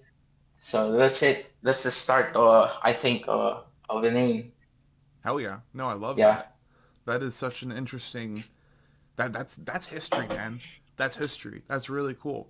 Oh, Not yeah. only that, but Thank you. like it's a reflection of your culture and your own personal ancestry. That's actually really cool. So Camayo then was is that the designation for the tribes that were fighting against the Spanish? Because I think you just said it was the language of the people It's of the language. the It's language. the dialect. It's the dialect or language of the people called Mandaya. So the Oh, name of the language is Camayo. okay. Camayo. And And I think that name. let's see, And Mandaya. those tribes, Mandaya. Yeah, those are the tribes. One of the tribes that fought Spaniards trying to conquer the Philippines That's so long cool. time ago. Okay. So then So utilizing they be, continue. so Sorry. they before before they could become we became Roman Catholic. They have their own pagan culture like that before become a Roman Catholic. Okay. So searching up on public domain just so we have like a little history going on here cuz really that's the point of the show, especially as we continue to go around the world, right? We want to tell the stories and maybe even do an audio presentation. And now that it happens to correlate with the name of the band and its meaning, this is a perfect opportunity. So Google AI overview quotes as follows. The Mandaya are an indigenous group in the Philippines predominantly found in the Davao Oriental province of Mindanao. I hope I'm pronouncing that correctly. Yeah. It's okay. Okay. It's okay. No worries. That's his way of saying no, the nice way. Okay, so we got Davao. How do you pronounce that? I want to make sure I'm Yeah. getting this right. Dav Davao. Davao. Okay, so Davao, Oriental Province of Mindanao. Maybe is that better? Mindanao. Yeah. Yeah, Mindanao. it's Okay. okay. No worries. Trying to make sure I'm a little less white by the end of this session. So in translation then it says their name means people living upstream, referring to their historical settlement near rivers. Known for their rich culture, which includes distinctive tie-dyed textiles, beadwork, and elaborate silver crafts, the Mandaya have traditions like cooperative farming and a strong reverence for nature. Music. Traditional instruments include the gimbal, a drum made of palm tree and deerskin. That's cool. The bonobon, a flute, and the kudalong, a two-stringed zither, which I don't even know what the hell a zither is, but that sounds interesting. Social structure. Leadership roles are historically held by figures like the Bagani and Balian, with councils of elders known as, Angtutuke, also playing a role. They held a deep reverence for nature and believe in a supreme creator, often referred to as, Magbabaya, or maybe Mababaya, because Familiar. he's like this fucking guy. Even me not familiar with that because I didn't grow up there. Fair enough. It It's a says separate dreams. province. Right. It says dreams are also believed to play a significant role, which is really cool. Rituals for this culture. Farming is a deeply religious activity involving various rituals and offerings. Cooperative farming, or ayon, maybe, is a common practice noted by the National Commission for Culture and the Arts. And literally, this is just I'm milking an opportunity to do a little history on them, the band name, like I said. Let's see, other groups. Camayo language. Many Mandaya speak the Camayo language, which is related to, Tandaganon and Suri Gaunan. That sounds right. Surigao non. It's Yeah. Surigao non. Surigonon. Okay. I'm getting better at Yeah. this, I swear. Yeah. There are subgroups. There are 5 main groups, each with the specific territorial locations: the Mansaka, Manwaga, Pagsupan, Managusan, and the Divavogan. That sounds right. Let's see. So then maybe we can talk about the Mandaya tribe rebelling against the Spanish.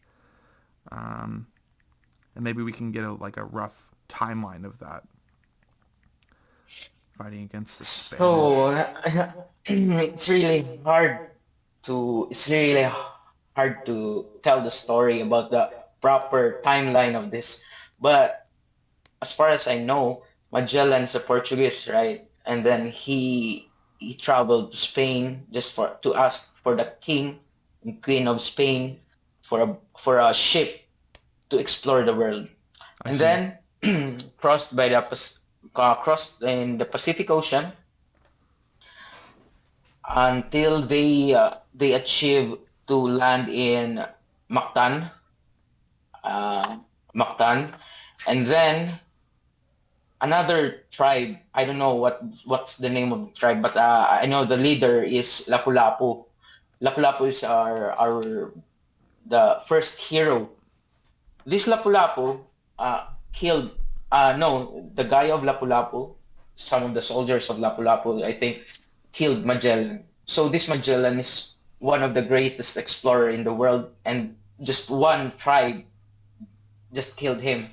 and then some of the troops of Magellan just spread all over the Philippines, and then one of them are the tribe of Mandaya. And that's the story. I know.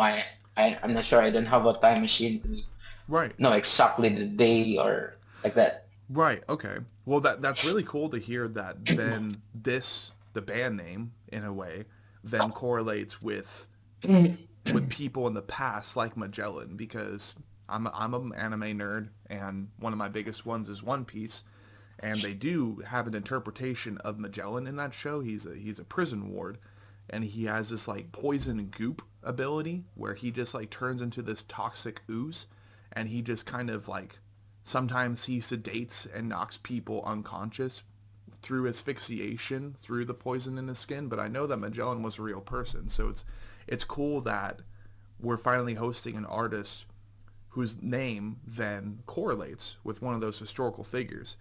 To continue that conversation then, through Google AI overview, the Mandaya tribe was part of the Itneg revolt, also known as the Mandaya revolt in 1625, a religious uprising against Spanish missionaries in Capinatan, now part of Apayao, in the Philippines, led by Miguel Lanab and Alababan.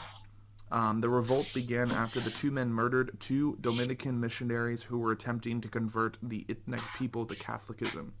Following the murders, the rebels desecrated churches, looted property, and fled to the mountains. Spanish forces eventually suppressed the revolt by destroying Itneg farms and food sources, which forced the survivors to surrender. That's... wow. Well, a history lesson. That's fucking sick, bro. So let's see. The rebels mutilated Father Garcia's body and fed his remains to pigs. That is metal as shit. Yeah, that's so meta.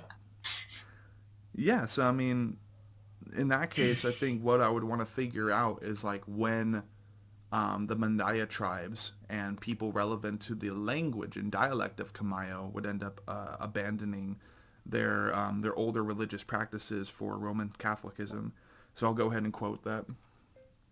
When did the Mandaya tribe in the Philippines abandon their former pagan practices in religion through the oppression of Spanish missionaries?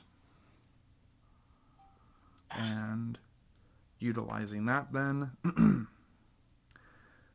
oh, right. Well, of course it misspelled that. Okay, I have to correct that.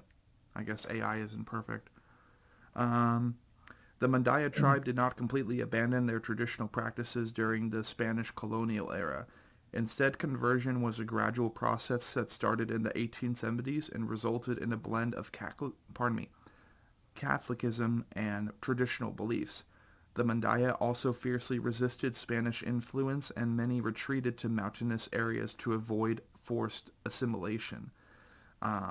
So active resistance, strategic retreat, syncretism? Interesting. The mixing of beliefs created a unique form of folk Catholicism. One account notes that the Mandaya consented to convert only if their traditional beliefs and customs would not be interfered with. That's cool. Ongoing religious diversity. Even today, the Mandaya do not adhere to a single religion. Some continue to follow a mix of old and new religious beliefs, while others have converted to Christianity or Islam. Okay, cool. So that more or less answers the question I had earlier regarding like the religion in the Philippines and how all that works over there. So as opposed to what I understood maybe with Norway, because I remember hosting Celestial Scourge from Norway and thinking that, at least to the knowledge of the members I hosted, that perhaps there was still some people practicing Ostature, which would be Norse paganism, right? Odin, Loki, Freya, Thor, and that's what I am. And that's also Freya. Absolutely why I wanted to host them. I'm like, is Ostature still being practiced in Norway? And they're like, no, it's all Christianity now. It's all Catholicism. I'm like, well, shit. Okay, never mind. But it's a little bit different in the Philippines, which is nice. They ended up rebelling a little bit against the Spanish missionaries who were trying to invoke and convert everyone over to Catholicism or Roman Catholicism. And therefore we have the interpretation religiously of the Philippines and the Mandaya tribes, the Mandaya people as of today, which is really cool. But what do you fucking know? I think that's one of our best answers and then ongoing conversations regarding a band name that we've ever had. Like, imagine the name of the band alludes to a language of a tribe and culture that still exists today that rebelled against the Spanish missionaries. That is awesome, sir. That is a fucking powerful name. Thank you. Thank you so much. You're welcome. So then, second question, really, in regards to Camayo as a project, what do you think separates Camayo from other bands, possibly in the Ignite the Church community, meaning black and deathcore, black and death metal, definitely some black metal influence in there, but it's like Finn, I think, really is at the forefront of putting in the imagery of making this an Ignite the Church band. It's not exactly just screaming, oh, we want to burn down churches or we hate God.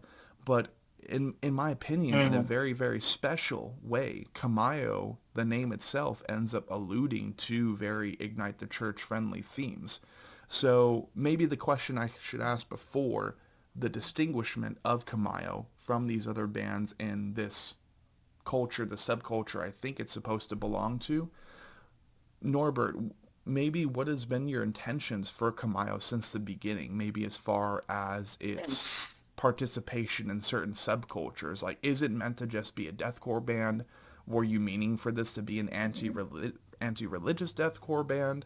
Like, what genre label would you give Camayo if you were to give it any? So I'm just gonna tell a little bit of story. When I was young, I was an acolyte of a church. I became an acolyte, and then yeah. So music influenced me a lot of any genres, like even reggae. I listen to reggae, and then so death metal and deathcore, heavy metal is one of my favorites when I was young. And then after that, one of my friends just invited me in a black metal show. And then okay, I want to go and try black metal. I don't have any idea what a black metal is. And then after listening to the first band, I'm thinking on my mind and then I said, what the fuck is this? I don't even understand about the art. It's all about distortion and fast tremolo picking, but I like it.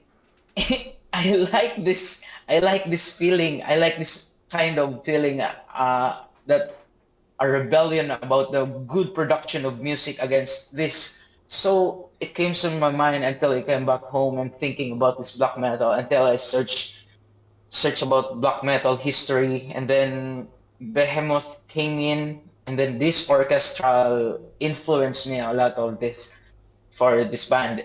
And then about this orchestral, yeah, the Behemoth is my one of my influence on Camayo and black metal.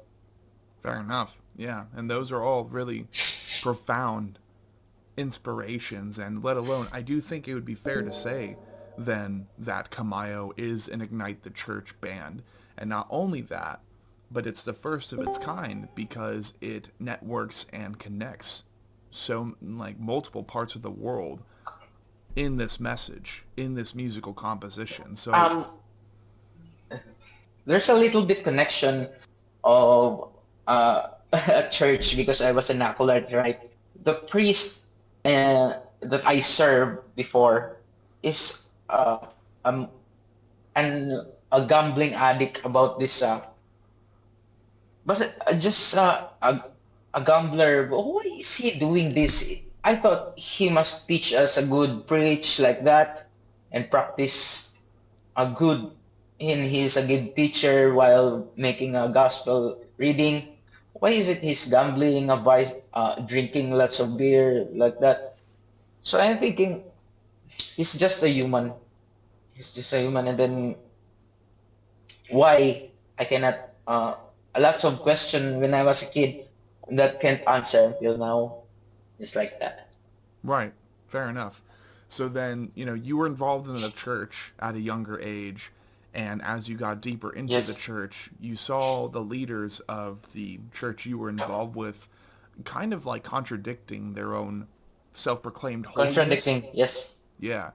So then Mm-hmm. you sought that, you went to black metal shows, you found deathcore, you found bands like Behemoth, and you were like, well, I kind of want to respond and express my frustrations, my confusion, or maybe my passion in holding these people accountable for their contradictions. Like when you are in and of your just by yourself as a person, when you are a dichotomy of religious aspects, and you being involved with these people or being associated with these people, it ends up, yeah, absolutely becoming very, very, you just want to create something. Either you want to create something or you want to say Yes. something.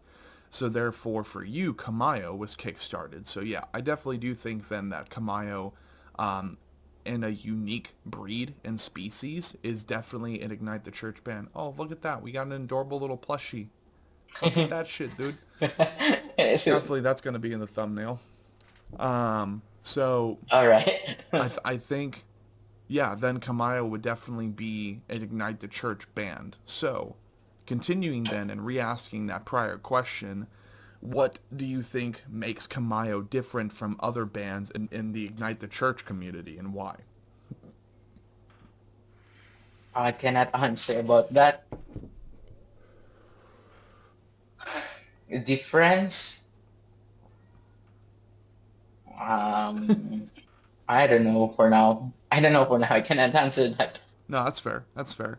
And therefore, I offer my own interpretations, right? Or maybe Ayrton or Okay. Kratos or Finn could add in onto this conversation. What do you guys think makes Camayo different from other bands in the Ignite the Church community? Like speaking for bands like Lorna Shore, Mental Cruelty, as much as we don't want to mention them in session, Worm Shepherd, or despite Kratos mentioning them earlier and saying like they're pretty good, Enterprise Earth, they definitely try to fit within that bracket. I definitely don't intend to host them on the show. They're kind of jerks, but they're definitely a part of that subculture of metal as well. Shadow of Intent would be another one. Like, what then would you guys think is a good way to attempt to distinguish Camayo from those other bands? Would it probably be the fact that it's like the first international global Ignite the Church band that's on the level that it is, or what? Well, from my perspective of it, sorry, I'm going to keep my cam off for a minute. I'm not feeling so hot today as far as the way I'm looking this morning, and I'm not trying to subject anybody to that. With that being said, though, in my opinion, like, and this is just, take it for whatever it's worth, my personal take, but as far as what separates us and what's going to make us different in that sense of things, one, there's so much influence. There's so many different angles of things, like so many different influences, different genres, different history. I mean, me and Norbert had a bonding moment.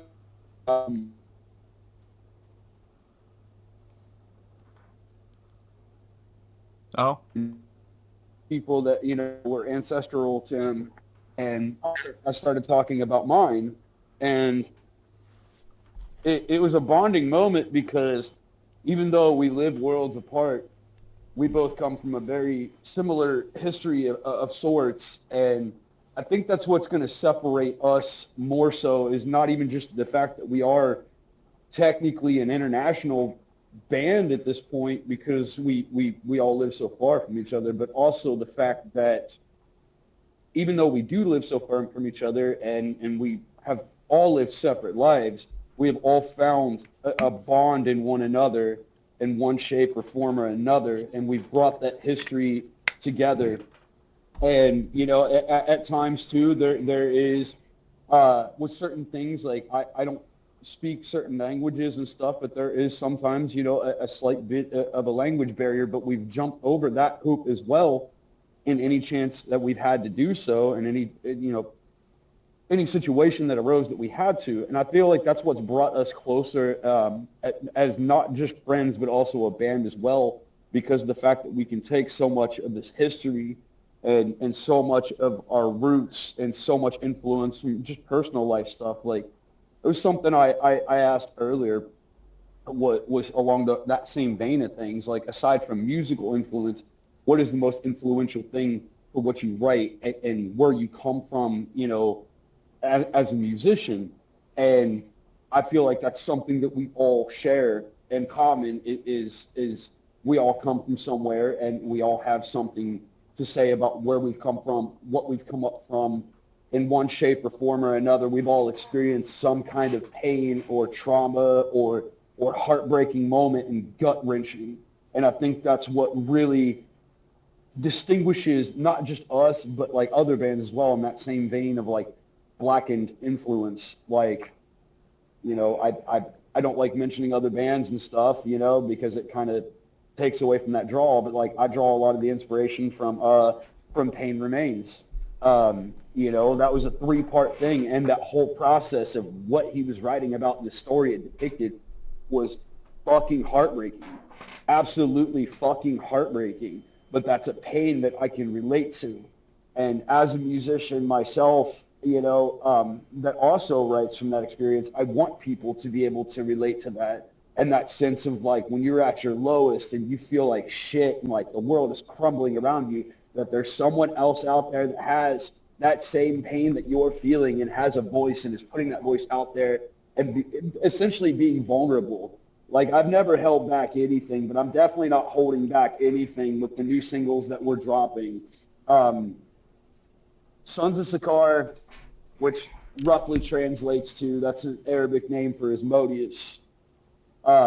This will be one of the last things lyrically that I'm going to write, in that sense of it's still going to be a ritualistic process of things, if you get my drift and what I'm saying, but a lot more emotion and a lot more vulnerability and pain is going to go into the next couple of singles that we're currently working on. I'm definitely going to be expressing that a lot heavier in the upcoming tracks. I've said it before, I feel like if you come to see something on that kind of caliber of things, it's like going to see Lord of Shore or Shadow of Intent, or if Mirelore ever played shows.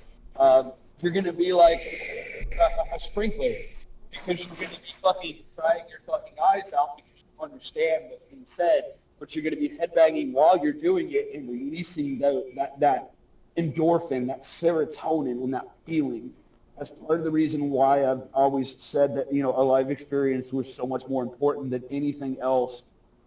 Even if, you tank it live, and it's terrible, it's still an experience, and it's still a chance for people to come together in that moment to just feel something, like just the connection. I've always said that, hardcore pits and like mosh pits are kind of like stimming, but for metalheads. That's just how we stim. That's just how we stim. We bump into each other and like yell at each other's faces, and then we're friends afterwards, and it's fine. Like, in that moment though, it's like you're my friend, but you're also like my worst enemy in this moment, because of that emotion. But afterwards, everything's cool. I feel like that's what kind of separates us. It's not just a band. It's not just a group of friends. It's a fraternal bond. Like, we all, this is not the first project that I've been in compared to.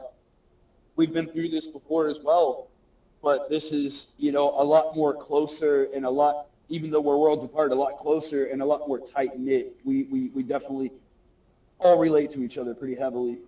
There you go. No, that's a great answer, Finn, and I appreciate you jumping back in on that, because at the end of the day, if you're in a band project, and especially if you're in a global band project, it is very difficult to get everything coordinated sometimes. it is very difficult to get new music out sometimes. But once you're able to conquer those walls, once you're able to scale those walls and get past those obstacles, the potential is endless.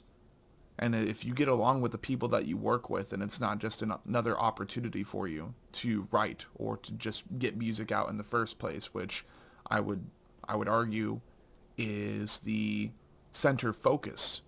That is the forefront of focus for a lot of musicians these days. And I get it, because there's a lot of music releasing a lot of the time.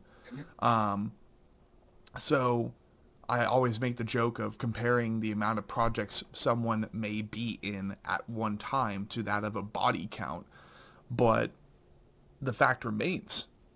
The fact really does remain. If you have good chemistry with your band, if you have good chemistry with other people that you're working with, the potential is limitless. And if you have a shared traumatic past, shared painful experience, then the sky is the limit. There's nothing that you all can't accomplish together, as long as you continue to share the same philosophies or are able to conquer tiny differences. It's like a relationship. That's why I made the joke of this being a polyamorous date earlier. Is really, whether it's a job, a friendship, your connection with your family, or your connection with a lover in real life. It requires a lot of communication. It requires a lot of comfort and reassurance sometimes. But then once you're also able, in my opinion, once you're also able to conquer like feeble debates and tiny differences in the way that your minds work, that's also really important in really making a band work. So, wonderful answer, Finn. Thank you for providing that. Ayrton, Kratos, did you guys have any other commentary to provide in maybe your take and why Camayo is different from other bands in the respective genre or the subculture that I would probably place it in? The only thing I could really add to that excellent answer would be kind of noting back to something that Ads said about groove being very important.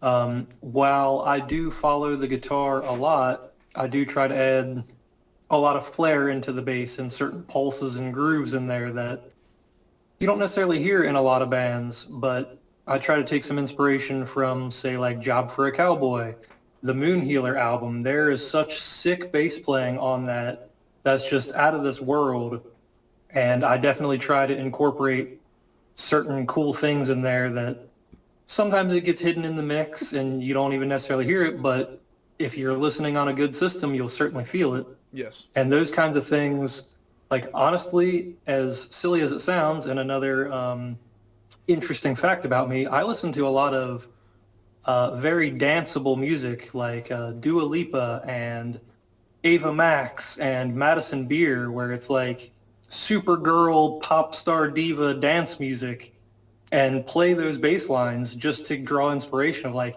what gets people moving and what gets people up there wanting to shake their ass type of stuff. And I try to bring that to metal, to be honest. Yeah, and that's a wonderful approach too, because Twerk metal. Twerk metal. Twerk metal. Twerk metal. 100%. Sorry. You said that. That's all I can think of. It's like the old videos of Waking the Cadaver where it's just like extremely harsh, like music and then like just somebody twerking. Man, I'll tell you what, that'll be a green flag for my next partner whenever that happens. Is like, you know what, can you throw it back for me to metal? Yeah. If you can't, I ain't interested. But no, seriously, it's there are other artists that we've hosted on the show, like a Goon from Makluk, that utilized and mixed pop song structure, and then they incorporated that into deathcore. And then you have such a beautiful benchmark of an album for Jakarta, Indonesia music, I think, historically, really, with Welcome to the Dunia Lane, which one of the songs, it really does, when I listen to it, which is Ghost Island Paradise, it takes me over there for a second, and I'm like, whoa, like I can hear Indonesia in this music, and I love it. So then when you continue that culture, Ayrton, and you incorporate more pop song or pop music elements into heavier music, well, yeah, of course, you're bound to create something a lot more entertaining, a lot more fun. And hopefully, over time, I mean, for me, this is just something I would not want to insert into approach, but it's not my band, right? It's like one thing that I would never want to see though is it go from okay pop song culture or pop song structure into deathcore to okay, how short can we make this song that way billions of people listen to it or something. That I think would be the lesson not learned in regarding incorporating pop music into deathcore or into black metal or whatever it is. And that in and of Yeah. itself, some people are foaming at the mouth. They're like, pop song structure and black metal, you're a poser, you're a fake, all this shit.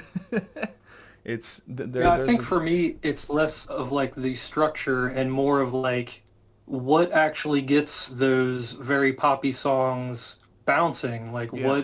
what is the groove? What is the element that gets the people actually wanting to move and dance and stuff? That's what I try to bring. Oh But yeah, I no, totally agree with the sentiment that you were getting at.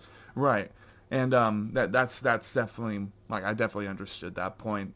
Just continuing upon that topic, and therefore mixing those certain musical subcultures together. So that's a wonderful answer as well, Ayrton. Thank you for providing commentary and basically telling us that when you personally are writing bass lines for Camayo, you want it to definitely be a little bit more fun, maybe a little bit more like Angel Maker or Crosscast or all of these melodic death metal bands that allow for heaviness but also balance it out with groove. Like that's in your DNA as a bassist, and I can attest to that as well when it comes to writing music in the future or preparing then to hopefully acquire that new 6-string bass we were talking about in the first part, and then just getting right back into the grooves, learning how to like tap the same way you were doing in session today. Definitely one thing I want to see more, and if I can't see it elsewhere, I'll do it myself, to quote Thanos, right? I definitely want for bass guitar to have a little bit more profile and a little bit more highlight, even going as far as something we're seeing in slam these days, which is bass guitar solos and just like a brief pause in the slam and you hear like a and then it just kicks right back into it. I definitely know I want to see that shit. So if I can't see it predominantly with other bands, I'll do it myself. But amazing answers. And Mr. Kratos, if you have anything else to add to your take, especially being that you are located between these three countries, you're the one from Wales, right? So what do you think so far distinguishes the singles made for Camayo or the intended music in the future from other bands in that Ignite the Church, possibly subculture? I don't know. I don't think I can say anything that hasn't been said already. Maybe we've got a bit more of that. I don't know. No, I don't know. I can't say anything that hasn't been said, to be quite honest. Fair enough. Yeah. Okay, yeah, no problem. All right, gentlemen. Well, after asking then that question of, regarding to identity and the identity of this project in reference to other bands that maybe one day it would like to open up for if there's enough demand for Camayo to travel internationally or here to the US, to the UK, whatever it is. After that, I think the one thing that I would want to do, or, let's be honest, there's at least 3 more questions to ask. This session being in reference to a new single coming out on Halloween. Finn, I do believe this would be a question for you, sir. Let's go ahead and go briefly under the skin of Sons of Sakar. After all, you said the English translation for Sakar, translating from Arabic, would roughly translate it to Asmodeus, and you mentioned before, lyrically speaking, that this song is meant to regard most of humanity as the son or the children, the offspring of the King of Demons, the original King of Demons. So Are there any other themes that you wanted to kind of present or put forward with the lyrics of this song? With this particular single or in general? With this particular single. Okay, so like with this particular single, lyrically, there's a lot of shit that gets said. It's basically roughly translating to we are our own worst enemies. The duality of man and who we are as humans. We try to do good, but for the most part, when it comes to humanity and humans in general, we're shit. Like, we try to do good. We try to be good people. We try to make the right decisions and try to, be good people and live a fruitful life. But we're flawed. We're amazingly flawed, and it definitely comes down to like I said, like that duality of man. Like, we are all evil at heart, whether we believe it or not. Like, that's just the human condition. We don't even intend to be. We just are. It's like a puppy. When you're raising a puppy and the puppy has to use the bathroom and you're not around, that puppy doesn't want to shit or piss on your floor, but that puppy is going to shit or piss on your floor out of relief and out of comfort and out of natural instinct at that point to do what it feels is necessary at that moment. I don't know where that cut off, but like, it's going to do whatever is going to bring it alleviation, comfort at that point. So that's kind of like when I talk about subjects like that, that's kind of the point that I'm on is as humans, we're flawed because we're always going to take whatever route that we can to be comfortable and to alleviate any pain that we're feeling in the natural world. That's why you have so many people online that post, like, oh, I'm out of, the Caribbeans, or I'm doing this. I've said this before, and I'll say it again. Fucking social media isn't real. That shit isn't real, because 99% of the shit that gets posted is bullshit. And the real shit that does get posted, a lot of people look over. They're like, oh, you're whining or you're complaining or whatever, and it's like, no, I'm living a lot of the same problems that other people are. I'm just more open and vulnerable about speaking about that. And once again, it's the human condition. Yeah. We've been conditioned to be a certain kind of way as a species. That's why you have so many people that fall into patterns and habits and addictions because, anything to alleviate that moment. The man with the broken leg is going to scream for painkillers and morphine because he wants to alleviate in that moment rather than dealing with it in that moment.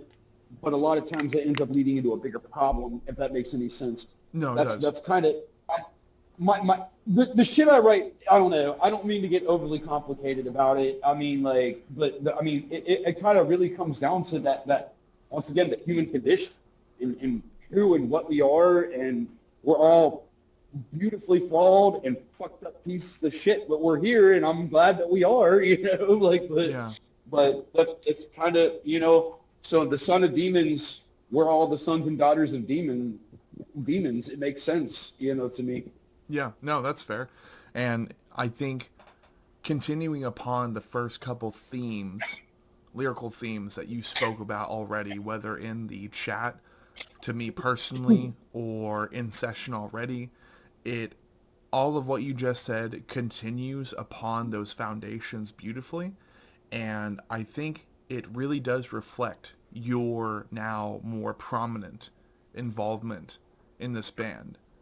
And like you said, this is, I do believe, one of the first songs that you've had full domain over the lyricism with. Beforehand, it was okay, yeah, I got involved with this new project. They got some instrumentals. Right. Maybe they had some lyrics as well. But this time, you're this is you. This is your lyrical contributions, and then your vocal contributions on top of that to this project, now making you more of a full-fledged member. Now that in this point in your life, after a year, really, because I know you've been involved with this band for some time now, Now you are able to participate a little bit more, and perhaps you're more comfortable in participating more. And it's a beautiful thing to see. The song itself sounded fantastic. So kudos to everyone in the chat. And I look forward to the first major effort by you guys. And hopefully we can get everything properly arranged for an EP listening session or something that premieres the day of release with the project. But, that's just me manifesting shit. No peer pressure involved in that whatsoever, because some things just don't work out that way. But that was a brief under the skin then for that of Sons of Sakar. And like I said, this will be releasing on Halloween of 2025, which is awesome. So much music is releasing then. We got the new Despised Icon album. We got the new Spite album. We got the new Human Tragedy album. Stillbirth is releasing a record, and we're going to be involved in doing press for that, even if it's not as to what I would want to do, which is a live album listening session with the band. Like, right, that's really the goal. But until further notice, or maybe until we re-upload the show or get up to 150 episodes, I'm not sure what it will require for bands to be more comfortable with that process or more confident in that process. But at the end of the day, these sessions are the homework, right? We're getting to know these people, and then afterwards, we'll see what happens. We'll see what happens after we build up a reputation for ourselves. So, here at the tail end of the Anatomy Crosscast and its first date session with Camayo regarding their Halloween single, Sons of Sakar, Ayrton, Kratos, Norbert, I wanted to get you guys' criticism and opinion on this show. Of course, today, the second part of this first session, not the best example I was presenting for myself, having not set an alarm or waking up at the intended time I was planning to jump into session. And who knows, maybe record even more commentary. There's always next time. But what is some constructive criticism that you guys have for the show? What are some things you enjoyed about this experience? What would you want to see done better in the future? More girls. I will, loved it I all. guess, answer first, unless you got something, Adam. No, I loved it all. I would just say next time I'd like drinks and snacks, please. We can always drink. That was, after all, I think the byproduct of one of our most successful Donut. sessions. Yeah, a burger maybe. I don't know. That'd be killer, man. Some eating and drinking. I definitely enjoyed what we're doing here. I think it's been very awesome, and I understand the whole live aspect, wanting to get somebody to answer, what they're thinking at that moment. But the only, I guess, improvement I could suggest would be if you streamlined it a bit by having, a general questionnaire almost to give out to your guests prior to, so they can kind of think about their answers a little bit to form a more precise answer to your questions in a more timely fashion. Right. Other than that, I think it's been great, to be honest with you. Fantastic. Norbert?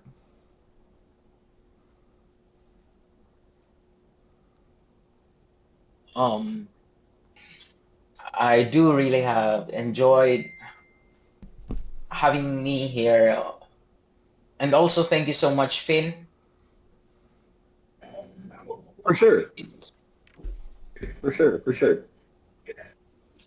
Thank you so much, Finn, for saving me, because I really can't interpret myself, because we have a language barrier and I can't express myself really full into this interview. I have a different language, but yeah, I really enjoyed, and thank you so much. And also for improvement, I think nothing. It's perfect, bro. And also, your questions are really, really reasonable, and I became spontaneous, and I express myself truthful, and yeah, I got only spontaneous on the app. That's all. Thank you so much. You're welcome. To provide commentary as well to Ayrton's response, I I thought I sent over the questionnaire, but yeah, we have an extravagant questionnaire that to co-host Tony Slam, when I first sent it over, he kind of found it overwhelming with the amount of questions that there are available to ask in reference to the structure and foundations of this show thus far. So perhaps I just happened to not send that over, but yeah, we do have a very, very massive questionnaire that's hidden within the Crosscast inquiry email document. And this is usually the first thing that we send over to all of our artists. So yeah, like that is already a thing, and that's been a questionnaire that's developed since the beginning of the show, simply because when the first couple Crosscast, formerly the Anatomy Podcast questions or sessions, right? When the first few, maybe even the first dozen, really Crosscast sessions were as improvised as they were, I listened back to them during the re-uploading process of the entire show, and I realized how much I was trying to improvise despite also working a job from home or trying to operate other things in my life during the time. But thankfully, we do have that questionnaire assembled. But ultimately, that's really where most of the questions came from today. Thank goodness it's no longer improvised and based off of just like a lot of ums in between. Thankfully, I don't do that nearly as much anymore, because I think. Well, I'm sorry, I was just going to say, to Norbert's credit, the spontaneity is good because you'll get more truthful and just like open, honest answers.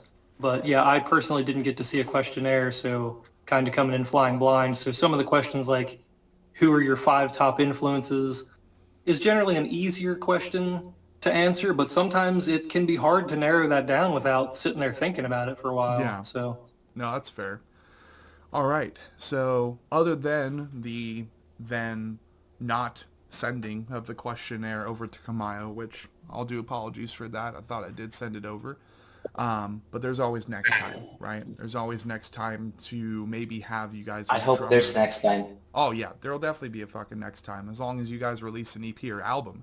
Um, and hopefully then Camayo could be one of those first bands that early on in the process trusts us and is comfortable enough with the Crosscast and its format after being sent over for next time that maybe we can do a live album listening session very similar to that A Mental Cruelty is a Hill to Die Upon album live stream on premiere day when they were still with Unique Leader Records. I think that's one of the ultimate goals. That and just the moment that you guys announce your first major effort, it's like, hey, so remember we did a Crosscast. Well, because we liked the first one so much or something, we are going to have a pre-recorded podcast or Crosscast ahead of time that will upload the day of. That way, day one of premiere, there's also an Under the Skin session for the entirety of this EP or album. Like that's really the goal, is that to a certain degree we operate in the shadows, and what we promote and post on social media is like, hey, in this episode we interviewed this band, here are a couple of very, very terrible quality screenshots from the sessions because I've been re-uploading everything, and those will definitely get better with time. We have these posts on Instagram where we show you the highlights. We show you everybody with happy faces because I want to show that people at least kind of enjoyed their time on the show. And the time that we spent, like 4.5 hour conversations sometimes. This shit is taxing on anybody who jumps on. And I'm completely okay with absorbing that and accepting that responsibility of, wow, we took a lot of time. You better promote this shit. I'm like, I will, I promise. But ultimately, this is meant to be a more intimate form of networking and just telling stories of bands. And, through the many sessions, maybe even the overwhelming amount of sessions that we do, one goal I have is that sometimes you end up going through the lineup and you check out a session for a band you've never even heard before, and you check out the conversation before you check out the music. But maybe with sessions like this first one with Camayo, you get to hear that newest song that we ended up networking and getting everything planned out accordingly for. You listen to that song, you're like, whoa, this is interesting. Okay, what other music do they have? And after that conversation with the band, then you go check out the music after knowing the people more personally through the Crosscast. That's definitely one of the intentions, and I think it almost reverses the process of getting into a band, right? Because usually it's, okay, so this is, you go onto Spotify, for example, Shadow of Intent, you're like, okay, this band's pretty cool. It's been recommended to me. I was told it was originally themed off of Halo. That's interesting. I liked Halo back in the day. And then you go down and you have the 4 fans of Lorna Shore, Signs of the Swarm, those really kingpin deathcore bands of today. But what I would love to do is have it be known that the Crosscast had that more intimate conversation first, and then you went to listen to the music. But sometimes, a 2-minute song is an easier way to approach a band compared to a 3-hour conversation. So I get it. But here at the very end, then, of the first date session with International Ignite the Church Act based in the Philippines, Wales, and here in the U.S., whether in Ohio or more Midwest state territories, I wanted to ask you Minnesota. guys, what bands would you guys want to see on the Anatomy Crosscast in the future? Doesn't matter the band, the subgenre, or anything like that. Who do you think should jump on the show and have the same intimate Crosscast experience, and why? Ironstone. Ironstone. Oh my God, Ironstone so much. I'm a co-host on here, and I want to interview those dudes so fucking bad because I love that band so much, dude. Like Ironstone for sure. Ironstone. I definitely, definitely would love to interview them. It's been an experience, man. I love doing these podcast sessions. I love doing these sessions. Sometimes, you catch me when I'm freshly back from Detroit, and I'm like half asleep, sleeping in my car through half the fucking session. I think about it, like falling asleep. I'm like, I promise it's not you. I'm just tired. I love these sessions because, like as you said, it's more of an intimate kind of thing. I do think we need to, especially for this session, man, I think we need to definitely have more e-girls because we're basically sleep token minus the simps. I'm just kidding. Jesus Christ. I'm trying to have a little bit of fun. I'm still waking the fuck up, guys. I'm sorry. I am too. You're yeah, good. No.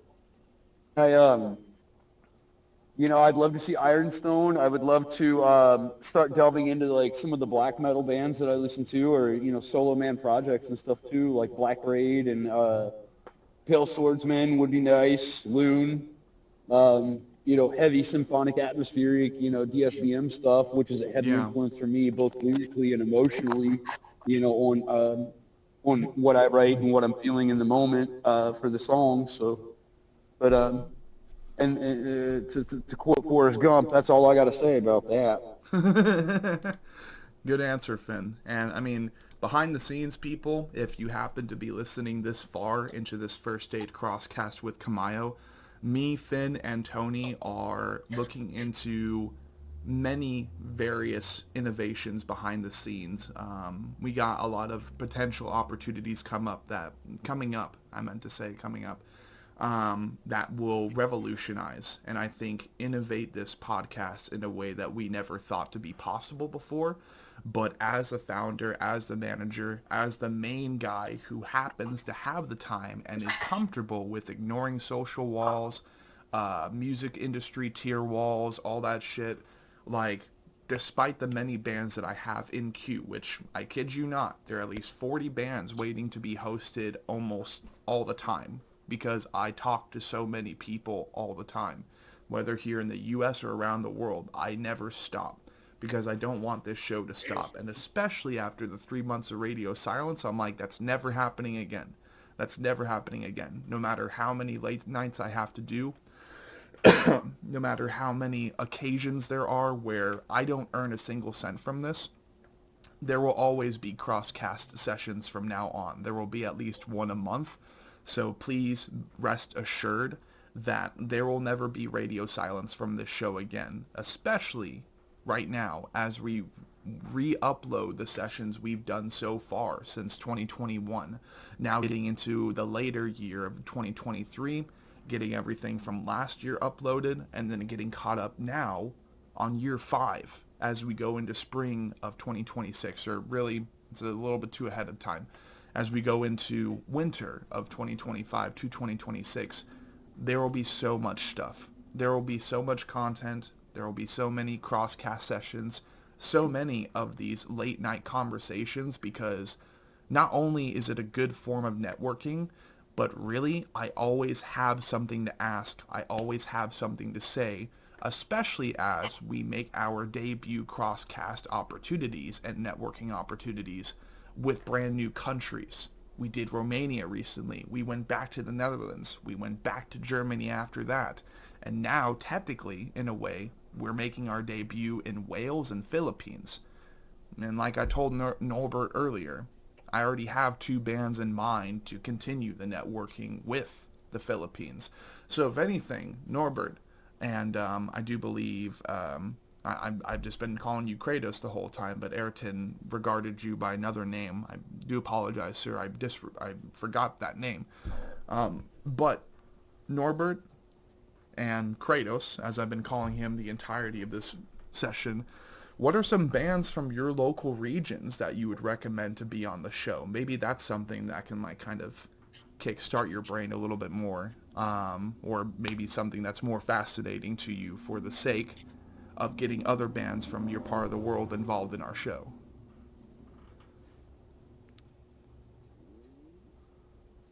Yeah, I don't know really how many. I gig on the scene in South Wales quite a bit. It's a bit of an odd scene. Some of us support each other, others don't. My band, I don't want to really name my other band here because I feel a bit, it doesn't really feel right. But I will say there's a few others. Pandora's Pain, they're pretty cool, I guess, around here. But it's a bit of an introverted scene. It's not a massive scene here. It's working quite well to try and build itself, but there's not a lot of bands that hold huge heft, shall we say. There's another band here called Back for Blood. They're really good bunch of guys as well. But on the heavier vein, it's a bit limited. You know, there's some, but you know, I think the biggest name here in Wales is Skindred, and that's about it. I see. Obviously, we've got things like Bullet for My Valentine. Everyone knows them, like, but that's a different thing in it altogether. It's a different world. Right. No, it is. But the thing is, maybe Camayo then, through you, is the reason that more bands end up popping up in the future and then want to become a part of the show. That would be another intention, is to inspire people to get involved and maybe well, prolific in that if you region can of the get world. someone from the UK, if it's someone from the UK, I'd say get Ingested on. They fucking rule. Man. And they've just undergone a pretty decent lineup change, so you know. We've had Josh Davies from Ingested on the show before in reference to Malice. They but I fucking definitely rule, wanna have, man. Yeah, no, they're awesome. I definitely want to have them Rick in God, the entirety man. return. Love them. Yeah, Ingested State. Yeah. Osaya, I think too. That's another band I've been wanting to get on for a long time. They're pretty big, and we had conversations with them. We had intentions of hosting them during their Kairos era, but it just didn't end up happening, and that's okay. Sometimes bands are a little bit too big for the show, and they got other stuff to prioritize. So there's no like they really just fucking ghosted me on an opportunity to jump on the show. No, nothing like that. Some bands are just way too busy to jump on a smaller platform like this, and I completely understand. Norbert, your turn, sir. Do you have any bands from the Philippines other than possibly Anointment of the Sick, Cross Paths, and Unhallowed Promethean that you would recommend to the show? I don't know because one of my childhood friends is the guitarist of Unhallowed Promethean, but I think Pyre, spelling is Pye, from they are also a black metal band. Okay. So I think they deserve to be interviewed also here because Fire is not also noticed on my country because it's black metal, right? So I think they deserve to be noticed here globally. Yeah, that's Fair all. enough. Alrighty. Ayrton, your turn, sir. What are some bands that maybe you know about or have heard whispers about, or maybe you've even listened to? And I do believe, do forgive me if I'm getting this incorrectly, you're based in Minnesota, or is that you guys as drummer? That's the drummer. I'm in Drummer. Ohio with Finn. Okay, okay. Um, Sorry. Close enough. Minnesota's not that far from Ohio, but yeah, Okay, especially compared to Wales or Philippines. right. But yeah, I guess it would be a bigger band, Igor, Igorrr. I'm Yeah. sure you've probably heard of them at this point. They have several albums out. I would love to see more interviews with them. I think they're a very fascinating band. They mix so many different genres as well as have so many different just talented session musicians step in with just very interesting instruments.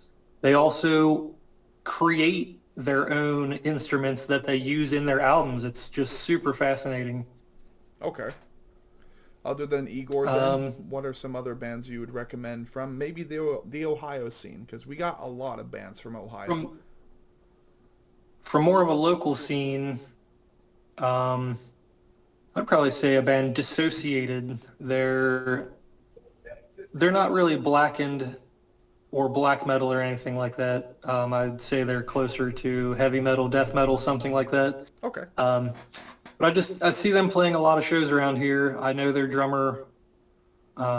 Well, I know all of them, I guess, but pretty good friends with their drummer, and I just see them doing more and more.